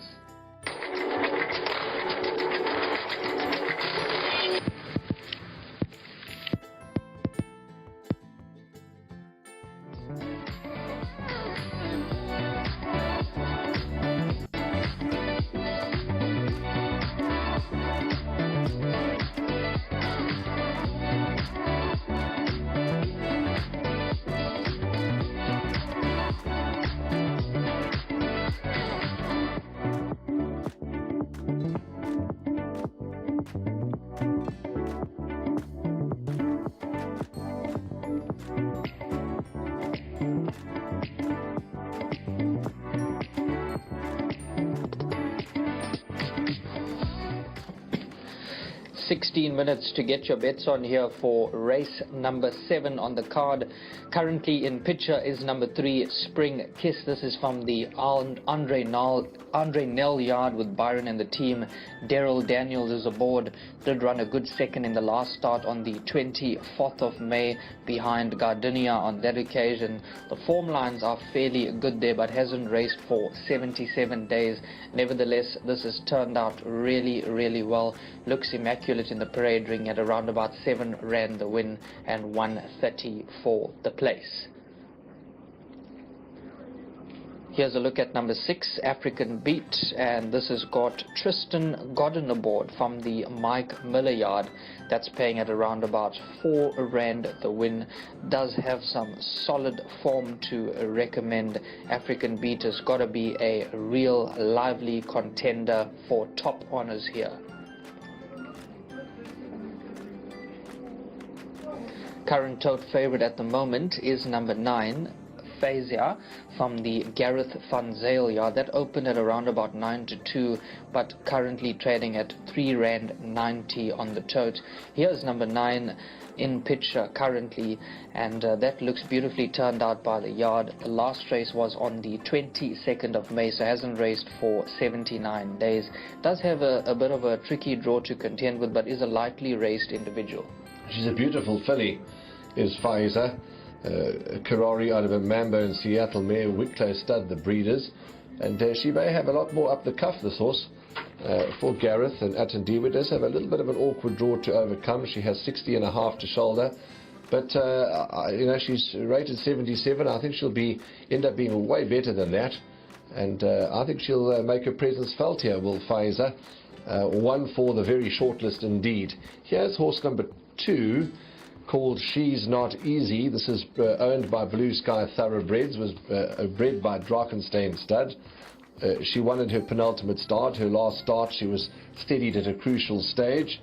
For Michael Roberts and Rachel Vinica. Michael's had a couple of places today, and She's Not Easy looks very well, nice and calm in the paddock, just the one stable assistant leading her around, nice and muscled, and looks good, does number 2, She's Not Easy. Here's a look at number 7. This is Perfect Trust from the Carl Hewitson yard. Gavin Larina is aboard. Ran 4.2 lengths behind Crazy Blues in that last run. That was obviously on the poly track. Does have a reasonable enough draw, and the form is not bad at all lengthwise. Number 1 is Fashion Enigma for Hollywood Syndicate. Gate 1 is where they'll start from. They have 53.5 kilograms to carry, and Sipa Sisla Schlengwa for Alison Wright. As I said, Hollywood, never too far off them. Last time let the team down a little, but her penultimate start was very encouraging. She ran a second to Dilla a couple of starts ago. She's run second to Reckless Love. We all know what Reckless Love's done. So on best effort, number 1 Fashion Enigma, and the Alison Wright stable have their horses in a really good space, and Fashion Enigma is generous at 13 rand 90 and 3 rand. Number 10, tell us about number 10, Devon, Princess Ozma. Yeah, hasn't raced for around about 79 days. Craig Zaki is aboard. The last run finished 13.7 lengths behind La Pura Vida on that occasion. Does have a little bit of a tricky draw to contend with, and is one of the outsiders of the field. Looks well in the parade ring, but I'll have to see a little bit of improvement, or this one running closer into the money before I factor it into the equation. Nevertheless, beautifully turned out. 5 is Crazy Blues for Mario Ferreira, Des Gonzalez, Rathmore stud, and Crazy Blues won last time, and if she were to run well or follow up, it wouldn't be a big shock. She certainly is a horse that knows what it takes to win. There's approximately 11 minutes to go. Quite a wide open betting market. Number 9, Pfizer, is your favorite at 4.1. And number 6, African Beat, is at 4.6. And number 5, Crazy Blues, is at 4.4. So quite tight in the betting market. Let's have a good look at them going down to the post, and we'll come back to you and talk a little more about race number 7, which is the penultimate event on today's program.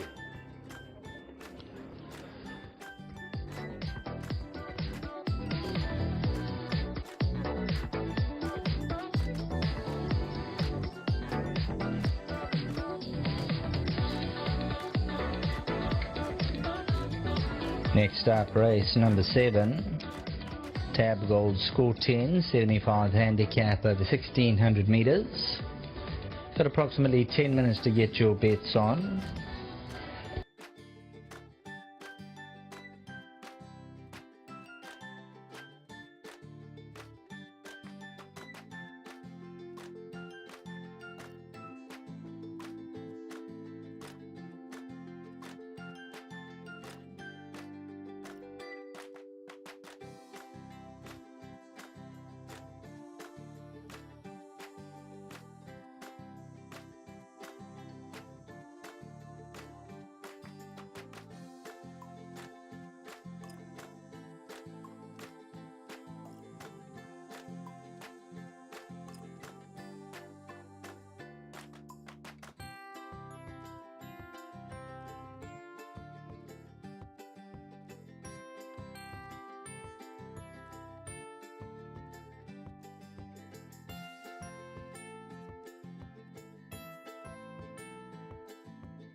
Leading contenders here, number 5, Crazy Blues, was a very good last win when beating Duchess of Gold. And like we said, Chase Majan is in hot form. African Beat looked fit. She looks a lovely filly. She's run some competitive races and she's done well. That last start was particularly good. Yeah, she's done really well. And Tristan Godden aboard only carries 56.5 kgs, so I think you can expect another decent performance from number 6, African Beat. Perfect Trust, Gavin and Carl Hurtson team up, and yeah, for me, more of a back-ender quartet chance than a winning one. Yeah, I'm in full agreement with you. More of a place chance than a winning one for me, but lengthwise hasn't been too far off the action, and that is paying around about 11 Rand 30 for the win. Moving on to horse number 8, Sea Goddess. I do believe that this horse could make the trifectas, swingers and quartets pay. Currently paying 18 Rand 70 for the win and 5.20 for the place.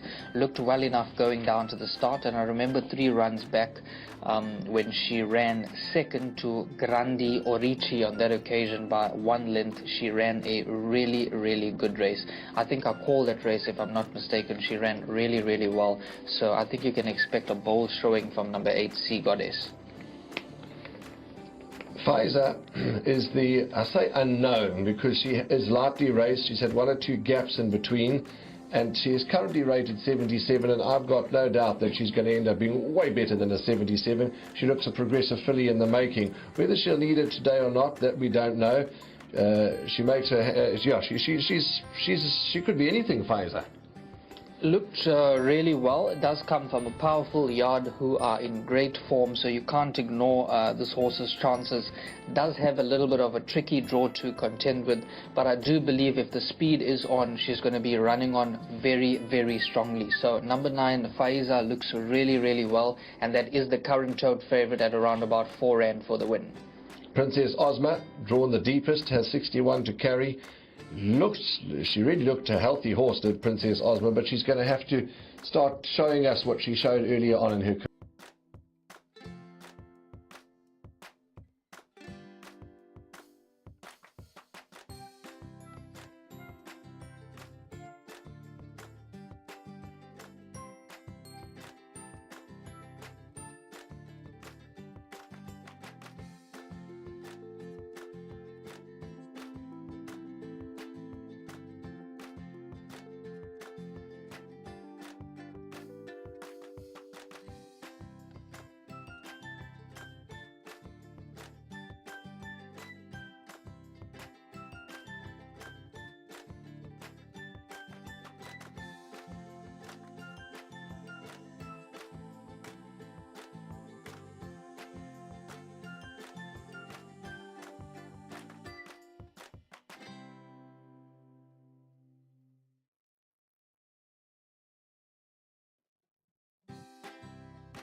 to the courage and improvement of Pfizer, the 4-year-old Karari. Well done to Gareth Van Zyl, Alcal Breeders, Wicklow Stud Bred, Atendiwe Mgutwa, as they fanned right across the track in an absolute cliffhanger. Ended up paying $5.10, 140. The tote favourite ended up the runner-up, number 5, Crazy Blues. Back to the studio.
Okay, let's talk about race number 7.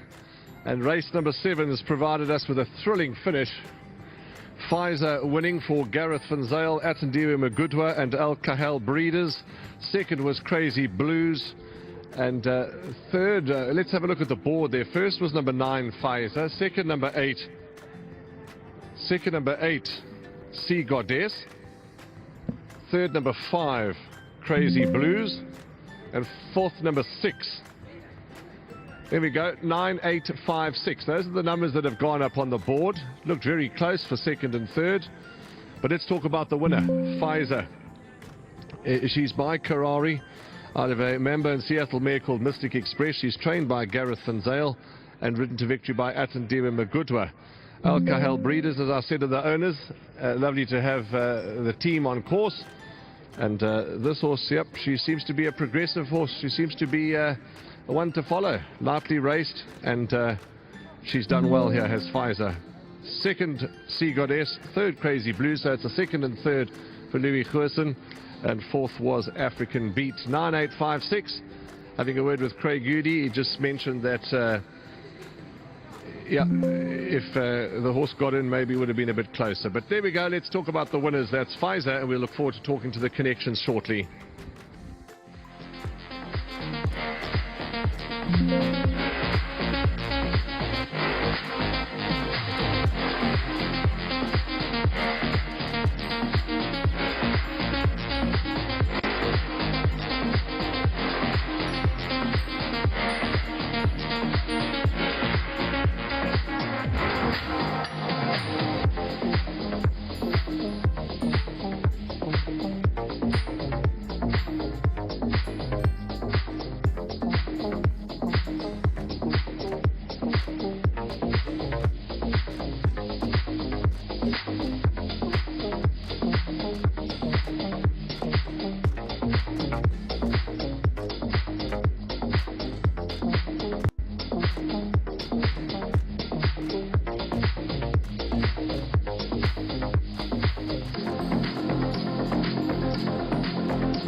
The Bell's horse, Pfizer, ridden to victory by Atendiwe Mgutwa and is owned by Al Kahal Breeders. Lovely that Amir is on course as well, so well done to them. And it was a thrilling finish. It certainly was a thrilling finish. But Gareth Yandisa is the groom of Pfizer. Yandisa, he gets 2,000 Rand on behalf of Hollywood Bets and Gold Circle. He's gone to attend to Pfizer. Lovely filly, and I'm not sure if you heard Devon and I were just talking about her, and you know, I thought she was still, you know, not under the radar, but she's nicely rated, and she's a progressive filly. She's had 1 or 2 stop starts in her career, but she's been in your good care. Yeah, thanks, Warren. Yeah, you've pointed out rightly more to come from her, in that we've raced so lightly, just giving her the time to finish. You know, that's really the result of Amir and his horsemanship, his knowledge, his great patronage. So yeah, this filly wouldn't have reached the physical strength that she holds now today, which we can hopefully use to keep progressing if she was pressed early, because she just didn't furnish as most probably should have or would have as a 2- and 3-year-old. So yeah, more to come. Really chuffed that we're back in the winner's box for Amir. He's just a great guy to race with, and his Al Kyle farm in Summerfeld, we used it a lot. It's a great facility, which Lawrence runs, so big well done to them. But I thought a very good ride from Atandiwe today. He didn't panic when he was wide, and he had it in a good rhythm, and it's just wonderful to have him in such a good space riding for us like that. I must say a big well done to Wicklow Stud, Rennie Price, and yeah, to the team. We have started this season off nicely. We've opened the yard in Cape Town, and we're really excited with the way things are going. Yeah, absolutely, and you have every right to be, Gareth. Well done to you and the whole team. She's an exciting filly. We'll keep an eye on her for the future. Thank you, and to the women out there, especially the ones in our yard, starting with my mom, my wife Kirsten, Megan. Happy Women's Day, and thank you for all you do. Lovely, spot on. Cheers. Let's talk to Atandiwe, who's proudly sponsored by Sporting Post. They were coming thick and fast, but she's got ability, this filly, and she's won a gutsy race, and she, listening to the interesting story from Gareth, that she was given the time that she needed, and this is the result. Yes, yeah, it's very exciting. I think Gareth is a master at that, you know. These horses, it's been quite amazing for me as a rider as well, working with Gareth, you know. Just from the time when I started with him, you just watch the horses progress, and a filly like this, she was very leggy and she needed the time, and he's given her that, and it shows here today. It looks easy at the end, but I thought it was a very good win. You know, she hasn't run for a while, but for Gareth to have had a spot on for today, you know, it's pretty amazing, and yeah, that's quite an exciting one. She's obviously had the time to strengthen up, and strengthen up she has, but did she still give you any feeling of greenness, or do you still feel that there's more strengthening up to come? You know, today, she did it the right way today. I think she's sort of getting the idea of what it's about. I mean, when I rode a second time out here, it was quite disappointing how green she was, and comparing that to today, I think today she was a little bit more ready, and yeah, you know, I think that's the exciting part about it, you know, to watch the horses progress like she has. And yeah, obviously to Mr. Kyle as well, you know, she have given Gareth the opportunity to give her the time. It's worked out, and yeah, exciting win. Hopefully she can improve more from here, and yeah, it's exciting. Well done, and a sterling ride from the saddle. All the best to you. Thank you very much. Once again, a big thank you to Gareth, the whole team at home, to Mr. Fanzel, Terry, Megan, to Mr. Kyle as well, and of course to my sponsors as well. Thank you. Lovely. Well done, Tandy. Lovely to have Amir at the races. All the best to you, Amir. Congratulations, and well done with this horse, Faiza. She certainly looks like she's going about it the right way, and you've given her the time, and she's giving you plenty of rewards.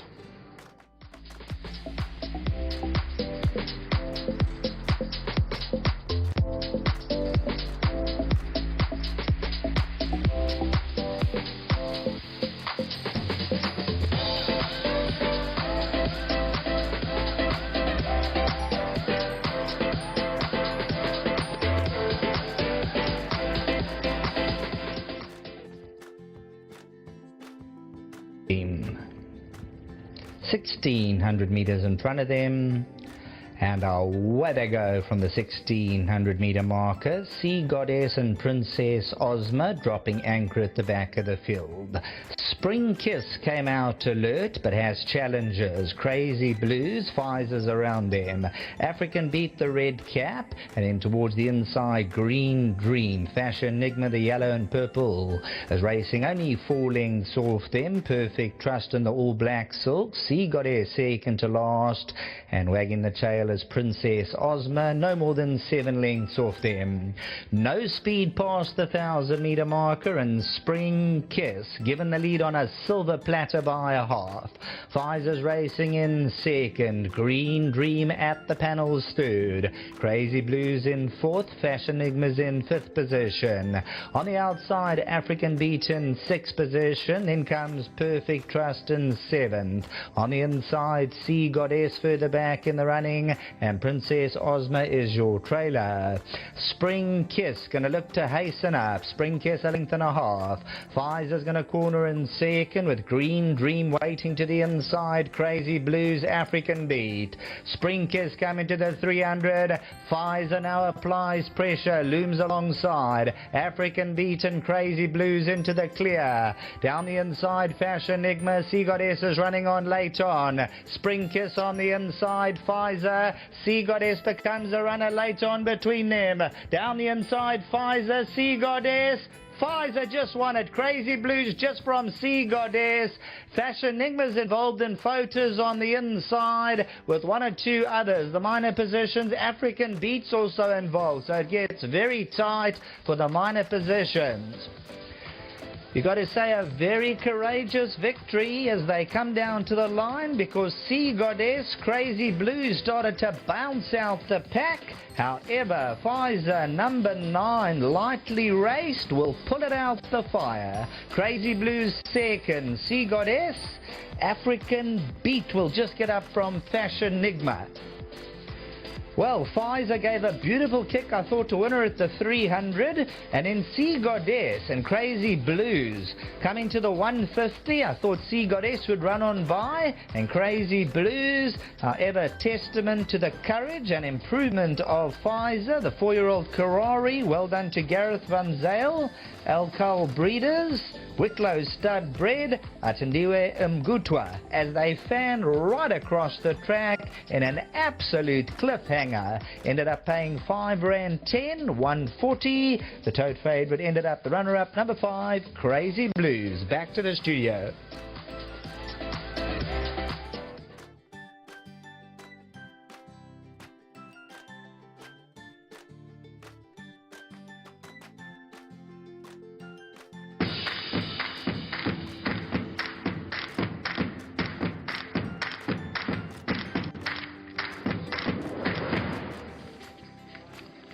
It's time for the final race on the day. It's a merit-rated 78 handicap over 1900 meters. 16:45 is the off time for the finale. And here your favorite is Blazing Light. Weak favorite at 11-2, 7-1 about Eventador, Kanisa and Lela. Catch the Tune, Twice Golden. Just goes to show how open the final race on the day is, and lots of horses in with chances.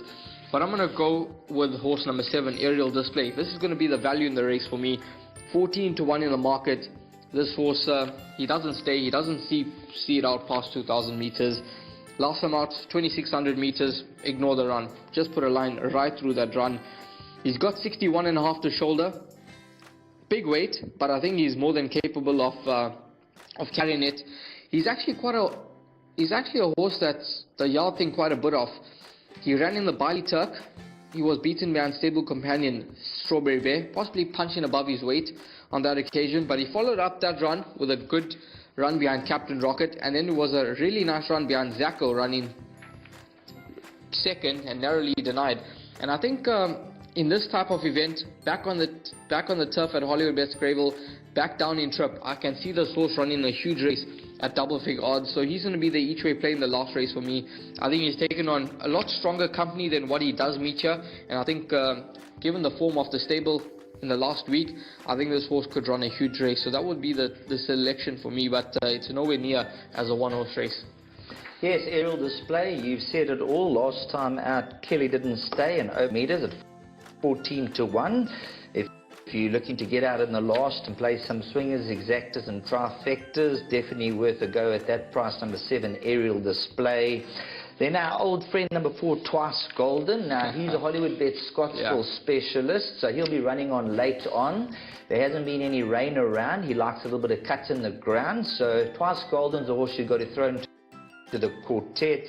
And then my roughie in the race at 16 to 1 will be number 3, Famous and Rich. Dropped down to a 79 from a 96 in the ratings. Unfortunately, Rahil, things have just gone pear-shaped with him. Last time, not striding out. The penultimate run, blowing. The vet couldn't find anything obvious. He's yet to win on the turf. I see maybe a set of blinkers over the 1900. Earlier on they rated him, and I've just got a feeling at around 16 to 1. Maybe we can take some swingers and exactors with number 3, Famous and Rich, and 7, Aerial Display, and then we'll both be Famous and Rich. Yeah, absolutely. He's obviously a horse that's taken on a lot stronger companies. He's been tested at group level. Even though he's been well held, he's a horse that they thought is good enough to run in those races. So with a rating drop, he could certainly be competitive, and as you heard, number 7, Aerial Display. So 3 and 7 possibly horses that you want to play around in race number 8. There's obviously a few horses that have chances here, but Sheldon and myself, we're going to look for some value. Sheldon's with the 3 at around 16 to 1. I'm with the 7 at around 14 to 1, and hopefully those two horses can run first and second in race number 8.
Minutes to get your bets on for race number 8. We've got a full field of 14 runners. This race is over 1900 meters, and currently in picture is number 7, Aerial Display. This is from the Michael Miller yard, currently training at around about 14, 16 to 1 in the various fixed odds betting platforms. 17 Rand 80 for the win, 460 for the place.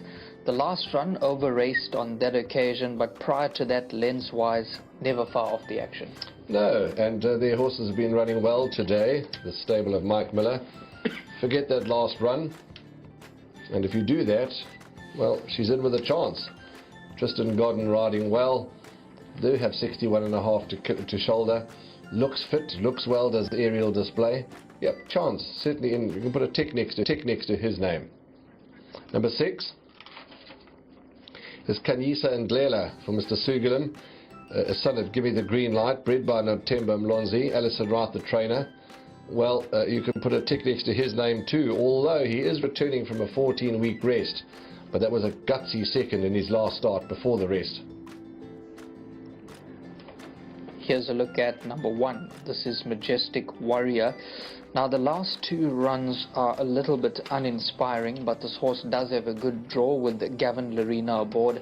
If I'm not mistaken, Warren, you did interview Peter Muscat on that occasion, and he said that this horse will have a bit of a chance here. Absolutely. Looks very well too. So I would throw this into your play at 8.7 and 3 rand. Here's a look at number 2, Catch the Tune, from the Frank Robinson yard with Sereno Mudley aboard. Sereno's having a great day, and judging by the way the races have run, we've heard Sheldon saying that majority of the runners that are up there with the pace, they're sort of either staying on or winning, and this is the kind of horse that loves to race handy. He's got a lot in his favor, he's got a good draw, and I think he's going to be setting the tempo out in front. How nice does he look? Wow. He really looks beautiful, does horse number 2 from the Frank Robinson stable. And I'm just checking here. It is, yep, Frank's only runner on the day. 10 out of 10. Here's number 11. Aventador for Hollywood. Atendiwe. Alison Wright ran second to stable companion 6 Hot Fix last time out. And despite the draw, he should be there when the numbers are going up.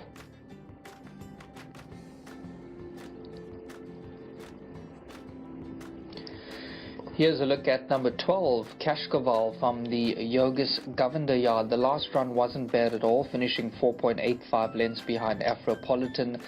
Does have a little bit of a tricky draw to contend with, but plenty of time to play around that. This race is over 1900 meters. Rachel Vinegar takes a valuable 1.5 kgs off the back, and I'm sure this is the type of horse that will be running on very, very strongly, returning around 12 Rand 30 for the win and 4 Rand 80 for the place.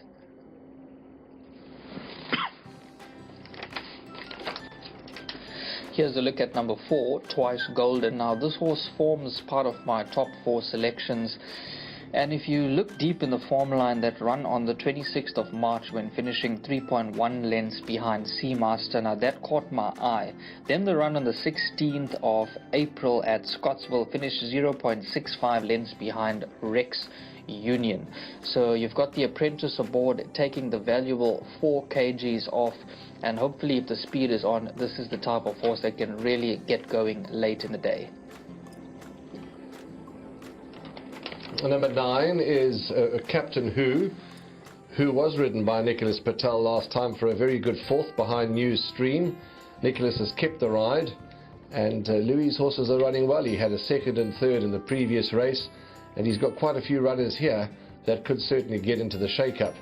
Captain Nicholas Patel. Yeah, I thought stayed on really nicely in the last start, finishing 1.5 lengths behind New Stream. We're talking about Captain and this one was my initial first selection, but on closer inspection of this field, I do believe that it's quite a tricky race. 14 is Juan Carlos, got the deepest draw of all to overcome, but he can run a bit. He's by Frankel out of a Holy Roman Emperor Miracle Queen of Spain. He is a little off form, but he has got some ability, has Juan Carlos. Okay, that's it. They are on their way down to the start or into the chute. Let's go and have a look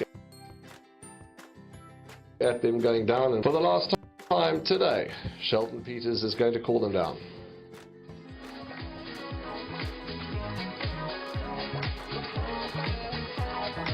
Runners appearing out the chute for race number 8. Hollywood Bets Bright Future, 78 handicap, 1900 meters the distance. Number 2, Catch the Tune, ridden by Serena Mudley. Number 3, Famous and Rich, Daryl Daniels.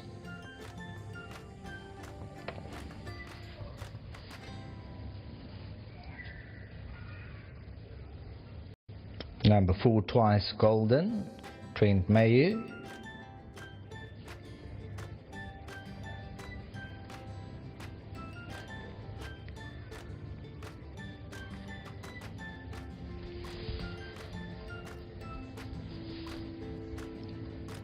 Trotting up is number 5, Cyber Time, Kelvin Abib.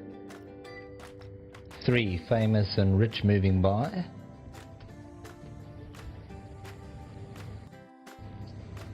7, Aerial Display.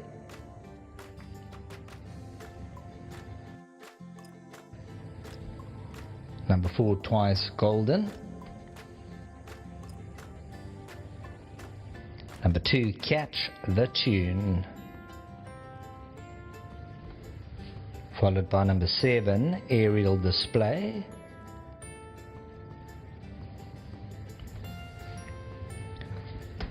Number 5, Cyber Time, Stretching Past.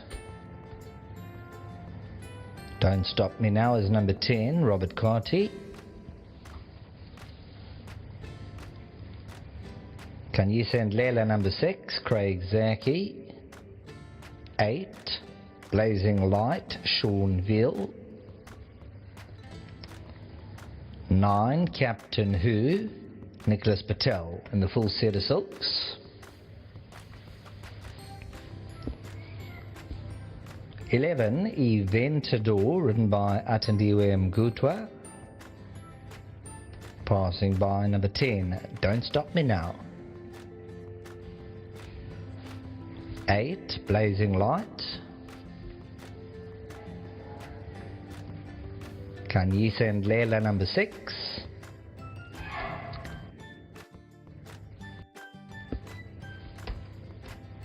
Followed by 11, Eventador. Cascavel, number 12, Rachel Venica.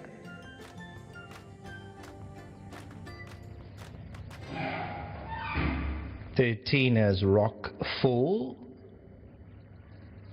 14, Juan Carlos, Chase Mojan, sports the white cap. And then number 1, Majestic Warrior, with Gavin Darina aboard, taken down with the companion. Currently showing up at R8.90, $2.90 the place. Number 1, Majestic Warrior. Clock says 10 minutes.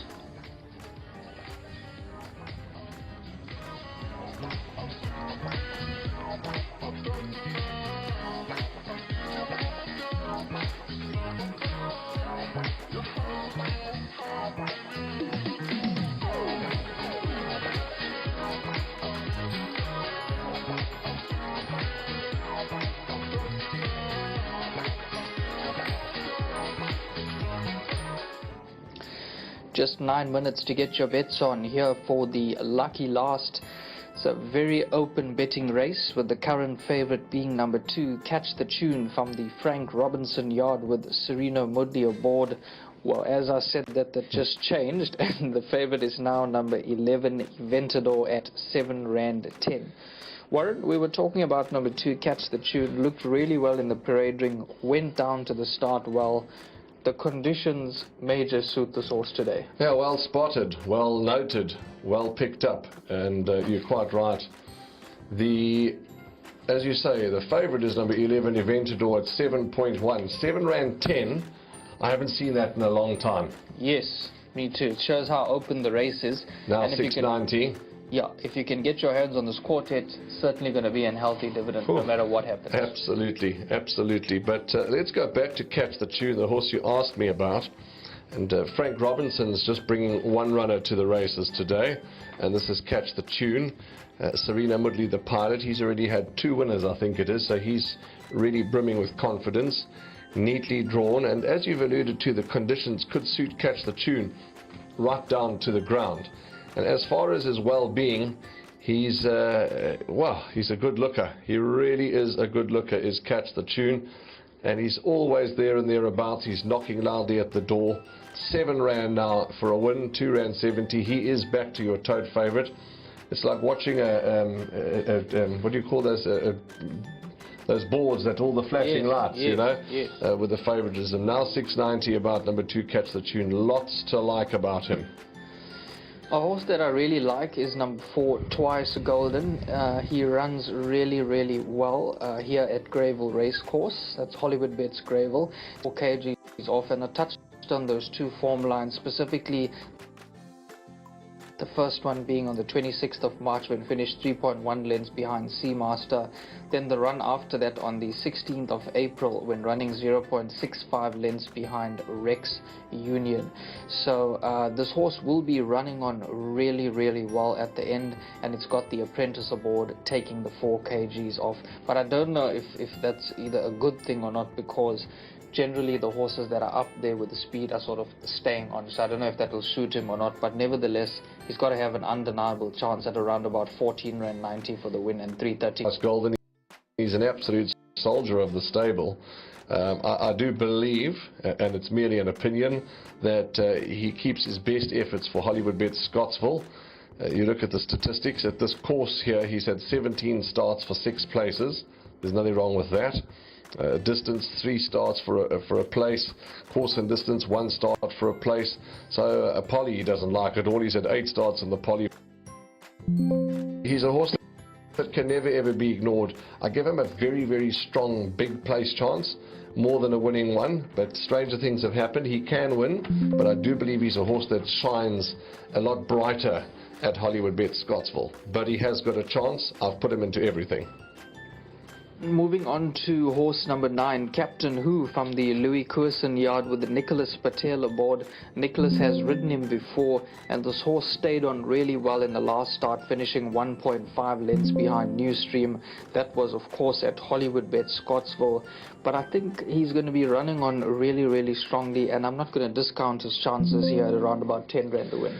Well, excuse me, as I said, Louis' horses are really running well, and they're placing. He's had a winner here and there, so it's a stable that we've got to respect. And Cyber Time, for me, went down the best and looked the best out of his 3, yes. But I still thought all 3 looked very good. But if I were to choose between the 3 Louis Courson horses, it would be Cyber Time. But you asked about Captain Who. Lovely that Nicholas Patel's been given the chance again, because he ran a very good race on Captain Who last time. And what's Captain Who paying? 4 Rand 10 a place. So certainly a horse that deserves its airtime and deserves some respect. Now a horse with a really good turn of foot, number 13, Rockfall. Now if you look at his last run, you will be slightly put off, because he ran 17.35 lengths behind Professor Snape on that occasion. But this horse tends to run well here, and tends to run well round about this sort of distance. He's got the apprentice aboard, KJ Lihaba. He's taking the 4 kgs off the back. And this is one of my favorite horses. I've been following him for a while, Rockfall, and he has arrived on a few occasions. But what's interesting enough, he seems to run good races from bad draws. So if you look at the run on the 3rd of June, was drawn 11 out of 13, finished 1.9 lengths behind Rocky Reef. Then if you look at the run on the 22nd of April, was drawn 12 out of 12. Ashton Aries was aboard. He beat Zacco on that occasion, winning by 0.2 lengths. Then if you dig really deep in the form line, if you go back on the 19th of December 2022, he was drawn 8 out of 9, and he ended up winning, beating Twice Golden. So whenever this horse is drawn badly, tends to run well. So if there's a solid speed on, he's got a really good turn of foot, and hopefully he can make the trifectas and the quartets pay. 18 Rand 80 for the win on number 13, Rockfall. 4 Rand 70 for the place.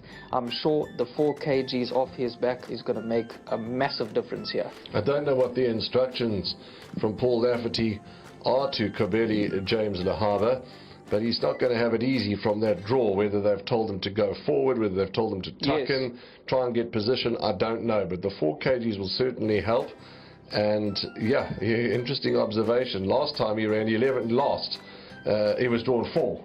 Yes. So, but he did have a valid excuse not striding out, so our argument could be completely fruitless. But be that as it may, the stable's in form, the owner's in form, and he looked outstanding, did Rockfall.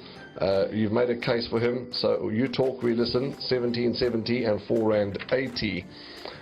Who else can we talk about? We can go on and on, because I think let's not do that, because there are quite a few others that have got chances. We can't mention each and every one. Aventador, Cashcaval, Blazing Light, and the list is long. You know, the favourite is still paying, he's paying 7 Rand. which is number 12, Cash Greyville now. The favourite is Cash Greyville at R7. So really, as we're saying, I haven't seen a favourite paying R7 in a heck of a long time. Yeah, that's 100% correct. This is a very, very open race. Just one more horse I want to touch on before we hand up to our commentator, Sheldon. Number 8, Blazing Light. He does really well over this sort of distances. His form is really consistent, but his better form has been on the poly track. Yeah, good point, good point. Okay, what do you like then? I'm going to be playing around a few horses. I like number 4, Twice Golden. I like number 9, Captain Who, and maybe a small each way on number 13, Rockfall.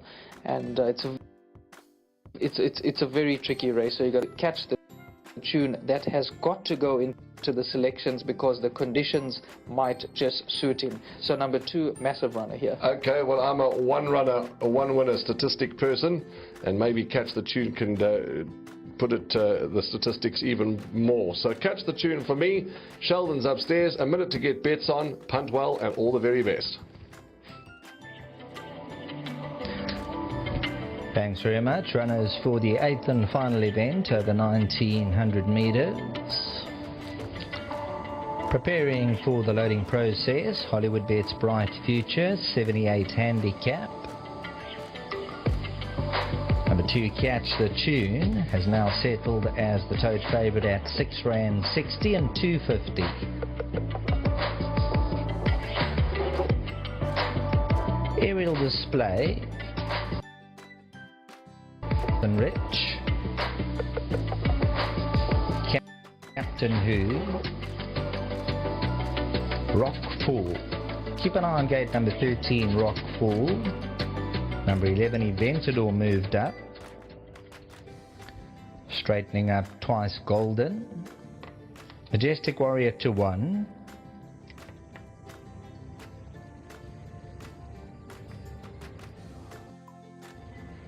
Cash Greyville to come forward. 1, Carlos. Captain Who is set. Kanyisa and Leila. Catch the Tune to 2. Blazing Light.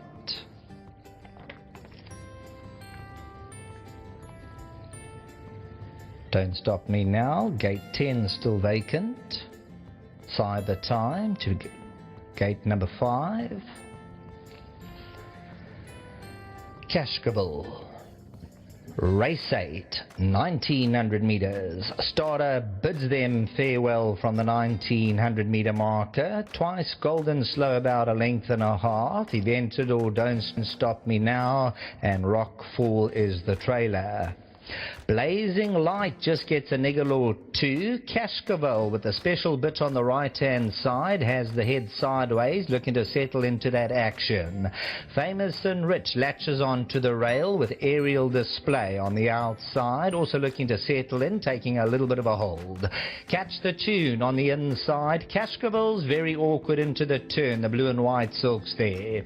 Then we draw back to is racing about 5 to 6 lengths off the leaders. Captain Who, 1, Carlos. Majestic Warrior, that is racing further back in the running. Twice Golden becomes 1 with the running rail. Eventadors around them. Don't Stop Me Now, Rockfall. Kanyisa and Leila's mid-division, the orange and blue silk. So Cash Greyville's now being let rip. And Cash Greyville, it was like trying to fight Mike Tyson in the ring. It ain't going to happen. And Cash Greyville's gone clear by a length and a half. Back in that second position, Blazing Light. Famous and Rich is further back in the running as they sort themselves out into racing order. Aerial Display, Captain Who is moving around them. Catch the Tune improves the link to the inside. Majestic Warrior as they homeward bound with 400 metres left to go. Cash Greyville, Blazing Light, Captain Who, Catch the Tune, Famous and Rich. Twice Golden the inside, Rockfall. Kanyisa and Leila, Cyber Time. They're coming from all angles at the 200 metre marker. Rockfall is starting to put in a big run down the middle of the course. Catch the Tune's on the inside. Rockfall and Catch the Tune. Catch the Tune coming home. Catch the Tune's going to beat Rockfall. Don't Stop Me Now, and then came Cyber Time.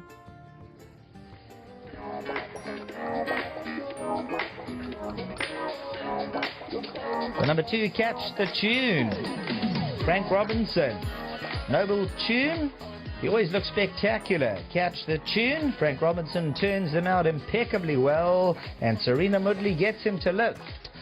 Rockfall, when I looked across from this angle, looked like he was going to run right on by them all. And then looking again, Catch the Tune, put the head in front. Don't Stop Me Now, Cyber Time, as they dash past the post. Race number 8. Cascaville, Own Worst Enemy, faded out of contention. Rockfall came with a big run down the middle. As we lose the pictures here momentarily. So Catch the Tune on the inside fights right back. So that's where I'm going to leave it. Number 2, Catch the Tune. From myself, Sheldon Peters, back to the studio.